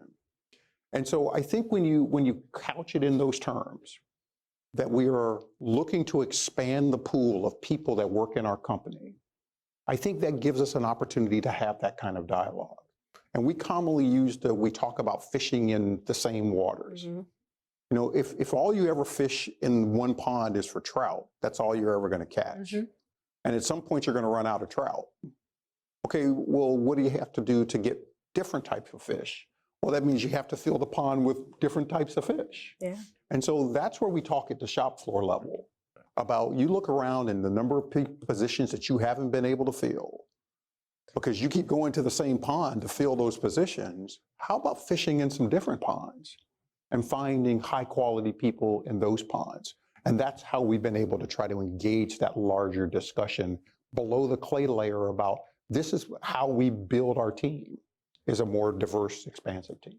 I love that. And just to add on, we are also trying to skill up that first line supervisor, right? It's good. Because they may not have the same access, Mhm. right? So we are really looking at a focused effort to provide them training on bold and courageous conversations, because that is where they may not be comfortable, right? We may be asking them to do something that maybe they are on board with, but am I comfortable having that conversation? What does that look like? And like I said, there's some things on our website that are pretty, provocative. So showing that video may be fearful for that Mhm. supervisor. So we owe it to them to also skill them up so they can have that conversation. Yeah. And I'll add quickly, D&I, of course, is, as you mentioned, it's a very hard sell both at the top and at your lower manager or floor shop level, manager level. But here's the thing, we have two big societal things going on. We have a hiring issue, and we have what everyone is calling this next recession that I believe we're already in, right? So it's drivers that you can use in regards to diversity and inclusion. We talked about this during today also. It's like, how do you say this is part of diversity and inclusion, or diversity and inclusion can be a big piece of the puzzle here to help you solve that problem. So working it into the business model for all of our units is very important to Armstrong. How do we make this an important issue from our executive level to those that are managing our production employees? I love that. So we touched on this a little bit, but D&I changes, right? It evolves. There is no end point, or so I would argue. How are you and your companies, how are they able to adapt and be agile to the changing times without then losing some of that goodwill that you brought in after some of the challenges, overcoming those? Interesting. I'll start that one. I think it kind of goes right into what I was mentioning just a moment ago. It's like you have to be current.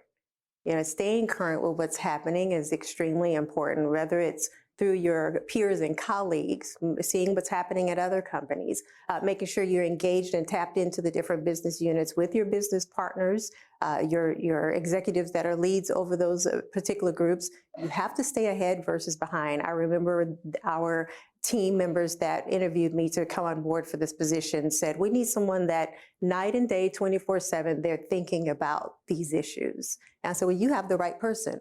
And I know that one of the things that we're probably going to discuss, and it's on our platform of talking about today, is some of the things that you engage with to try to stay current, right? And try to stay involved.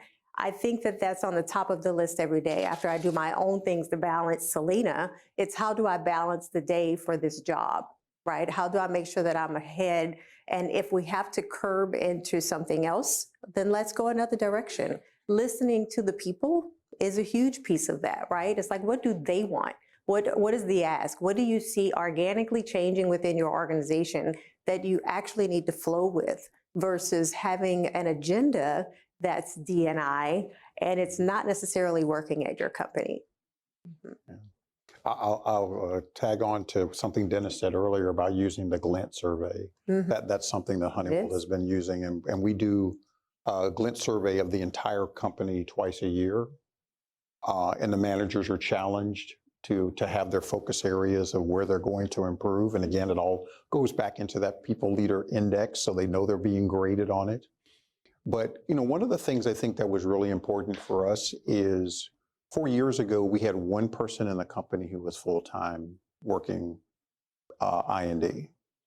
One person for a 100,000 person company. And everyone else who was supporting that person was doing it part-time. It was part-time to the other job that they were doing.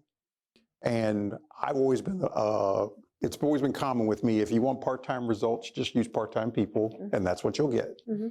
So if you want full-time results, you have to have full-time people.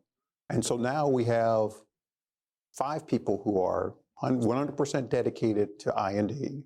And then within our strategic business groups, we have people who are dedicated to I&D. Because if we are going to have this as a part of our culture, you really have to have full-time people. All your volunteers for your ERGs, that's fine, because that helps to kind of set the culture for those. But the governance and the guidance and the policy, all those things have to come from full-time people like Selena, who are doing this. They think about this all the time. This is where they're charged to my passion of how to try to change the culture within the organization. Same. Yeah, but basically, I think I counted before I came today. I think we have 9 people dedicated at Merck. So it is quite a focus for the organization. I think when I think about the world and the things that, these are interesting times, and the news is always interesting. Our CEO gets at it right away. When something challenging, even like the elections, there's an email that comes out from the CEO that day to say, this is what's going on in the world and this is what it means to us. So I think making sure that it's from the top, that we know that he's looking at the world and how it changes and what it means to us as an organization and what it means to our colleagues. So it's pretty powerful. So that is one of the things that I want to address is feeling safe, right? We all know that the murder of George Floyd had this huge impact on D&I in our industry, but across the world. And that idea of psychological safety that is now more of a commonplace term, how are we making sure that our employees feel safe regularly? Are you doing monthly check-ins, the emails from the CEO, 90-day staycations? Like, what are they actually doing to make sure those employee experience stays that same? I think we rely a lot on the Glint survey. I think we're doing it, at one time, we were 4 times a year. I think we backed off to 3. So that is a great, and free text question or responses are a great way for the teams to kind of see anonymously where people are. And then we can have more discussion around what that team needs to feel like they're in a safe place. The company itself, it is one of the most tangible organizations I've ever worked for the colleagues to feel safe. Does that make sense? Right? When it's out there, it's part of a lot of the communication. It's on LinkedIn. We are, I can tell you, we really mean it. So that's the best answer I got for you. I think we really mean it. Yeah, I think you'll find with all major companies, they're going to have a lot of the compliance type things that help people feel safe. So, I mean, all of us probably have hotlines where people can call in and talk about concerns that they have if they don't feel comfortable talking with their supervisors about them. That's a compliance thing. We all do that. We all have within our benefits programs, we probably have healthcare and emotional care benefits that people can take advantage of, where you can, reach out to counseling. And that's part of your benefits plan. So again, I think we do a lot of those things. I think at the end of the day, where I think we are still challenged and that we're still trying to drive to is the frontline supervisor and giving them the tools. And you talked about the crucial conversations. How do you equip them to be able to have those conversations? We cannot have an organization where a personnel issue happens within the workplace and the manager's response is, go talk to HR. I'm a business leader, and I'm going to tell you, none of my managers, if I ever hear them say that, they're not going to be a manager in my organization because you're the manager. This is not HR's problem. This is your problem as a manager. Your HR person is your partner in that discussion, but it's not for you to just hand it to them. Yeah. And so that's why I say at the frontline manager level is where we really have to do the education. Because when people feel safe having the conversation with their manager, they're going to be safe in the organization. And so that's where I think we have to do more work. We're just not there yet. But that's a place where we have to be, is that people can trust their frontline manager, that when they feel concerned, they can have that conversation. Agree. We did a lot of efforts towards training and preparing our frontline managers, but we also wanted to make sure we put things in people's hands as individuals, that frontline employee, that person that is an HR business partner that's also overwhelmed. Everyone was coming out of this season. So if we felt it, everyone felt it. So all of the avenues that we could, it was kind of an all hands on deck. And it still is. It's whether it's providing something like the Calm app and making sure we're popularizing that, or the resources, to your point, that's already available to them, overemphasizing it through our intranet and other resources, your EAP and all of those other resources, particular pulse surveys on how are you feeling, whether it's every other month or what have you. We up that frequency purposely because we know everyone is going through something where they needed to feel that psychological safety. And through our health team, our wellness committee, so to speak, one of our particular efforts is that mental health.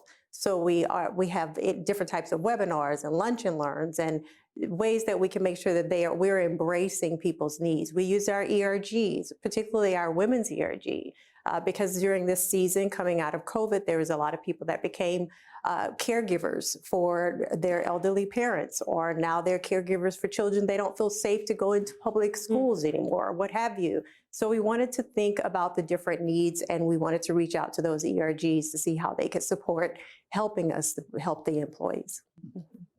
I love that. And I love the idea of using resources, because I think that's so critical. Which brings me to my next question. What resources have resonated with you?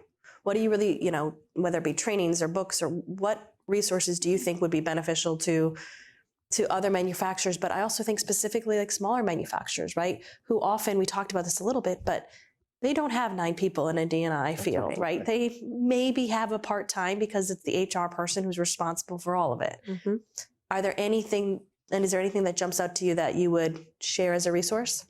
Well, I'll start because I am at a company of 3,000, right? And I am tag. And I borrow resources from every business unit. We have what we call the People Pillar Council, and therefore we have all these ambassadors from the different work groups.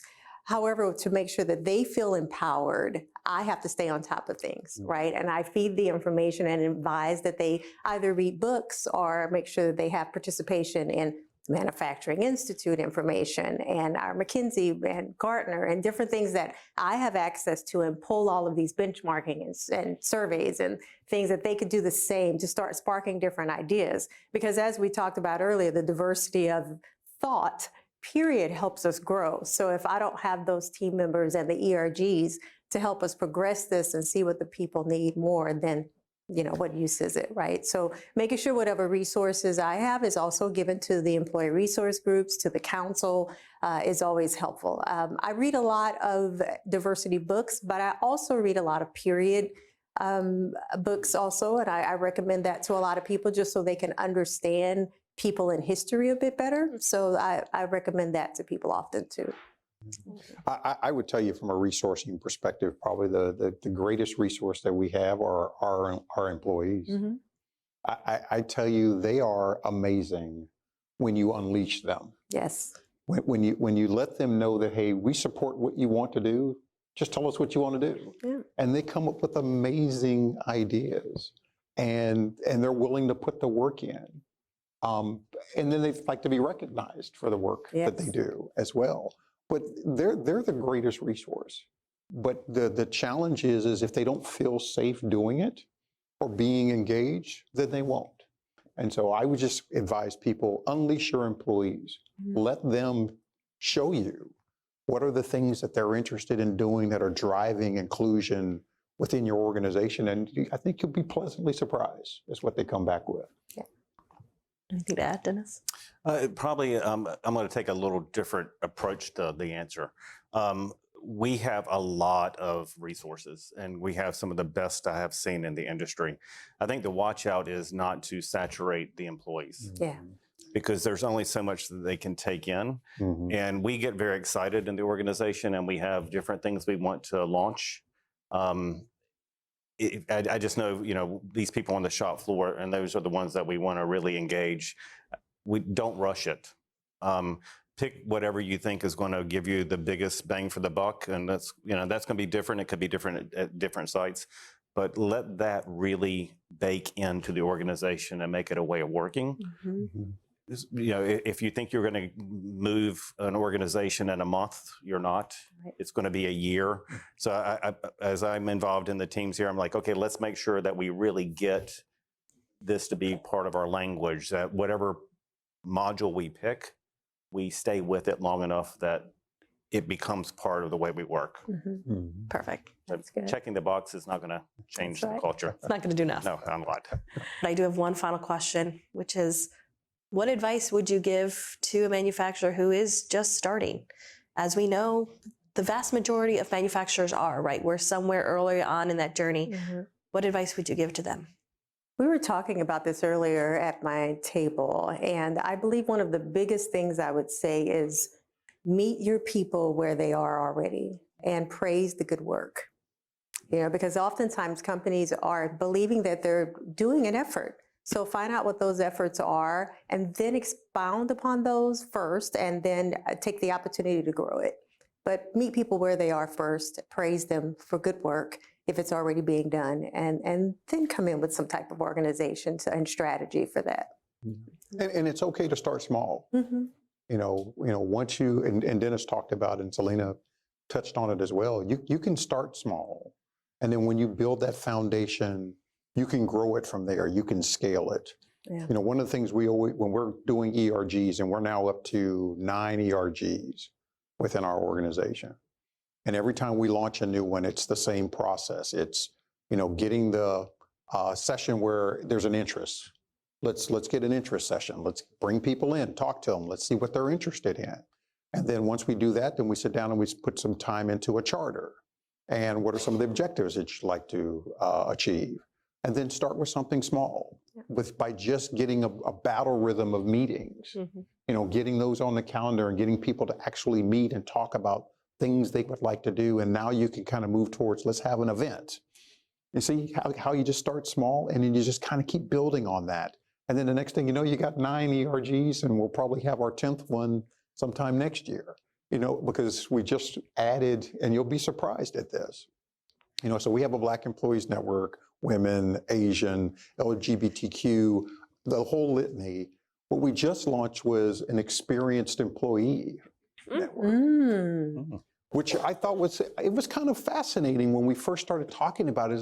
There's a group in our organization who are kind of the senior people in the organization, and we talk about people who are getting ready to retire, but no one kind of talks about that group. And so is there something there where you kind of look at that culturally of how do you get the best out of that particular group? And so we just launched an experienced employee group I love it. as an ERG. Great idea. I think start small and don't try to boil the ocean. It's people have passion around this, which is great, right? And if you have the bug, it's great, right? But you have to realize there's a marathon effect that will go on. And as you start small, or wherever you start, make sure you know that your audience isn't just the believers, it's the people on the shop floor. So as you build your model, think about, how am I going to connect to them? What am I doing the right things that will actually resonate all the way down to that level in the organization? I love that. This is great advice. Thank you all so much. I am sure this has been super impactful for everyone listening today. So thank you for your time and your support and your continued hard work, because that's what it is. So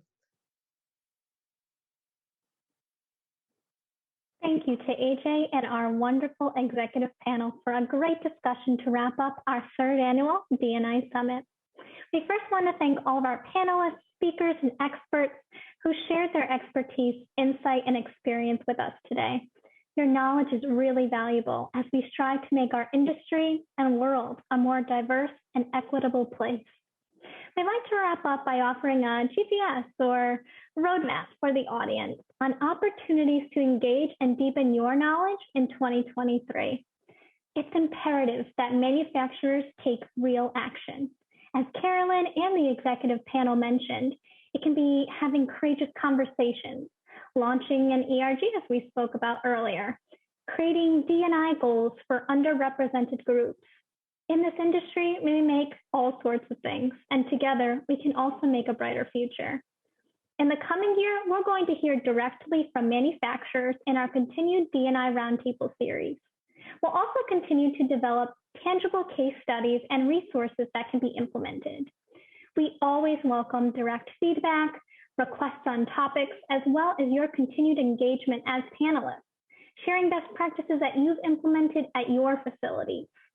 If you've implemented any actions that you'd like to highlight, please share with us at inclusion@nam.org. We love hearing any ways we've helped you and love any new ideas that you can share. Also, we are actively recruiting mentors and mentees for the 2023 Women Make America Mentorship Program. This is an opportunity for women in the manufacturing industry to form a relationship that can provide professional guidance on how to navigate challenges and career advancement. Those who sign up have a choice to become a mentor, a mentee, or form a peer-to-peer mentorship. A few dates to keep in mind if you're looking into this. Next month, in January 2023, the application process will begin and will be due at the end of the month. And then starting in February and through the month of February to the beginning of March, we will have mentor and mentee trainings, which will provide an overview of how to have a successful mentoring relationship. Mentors and mentees will have the opportunity to review either the Women Make Mentor Guide or Women Make Mentee Guide to learn best practices on how to maximize this experience. In March, the matching process will be completed, and then starting in April and all the way through December of 2023, monthly mentoring sessions will take place, facilitated with the support of those mentor and mentee guides. So this program is free and available for all women in the manufacturing industry. Be sure to check out the Women Make Mentorship page to learn more about what the program entails, as well as the sign-up form to join the program, which is under the Learn More section. If you enjoyed today's sessions and content, you can always check out the D&I resources page for the latest research, resources, recordings, webinars, events, and so forth. Thank you again to all of our amazing diversity experts and manufacturing panelists for sharing their knowledge and experience with us all. Thank you once more to Arconic Foundation and Pella Corporation for supporting the summit and the work that we do for diversity and inclusion. Today, we have shared countless ways for you and your company to do more, whether you are a large, medium, or small manufacturer, or someone looking to know more about a specific topic. We have showcased diversity partners who you can partner with, and manufacturers who have shared their stories and best practices. We hope you can take what you've learned today and bring them back to your companies and apply it in your workplaces. As a reminder, we recorded this virtual event. You will receive a link to the recording in the next couple of days. Thank you again for joining us today. If you'd like to speak with us in more detail, please email us at inclusion@nam.org. We hope you have a great day and holiday season.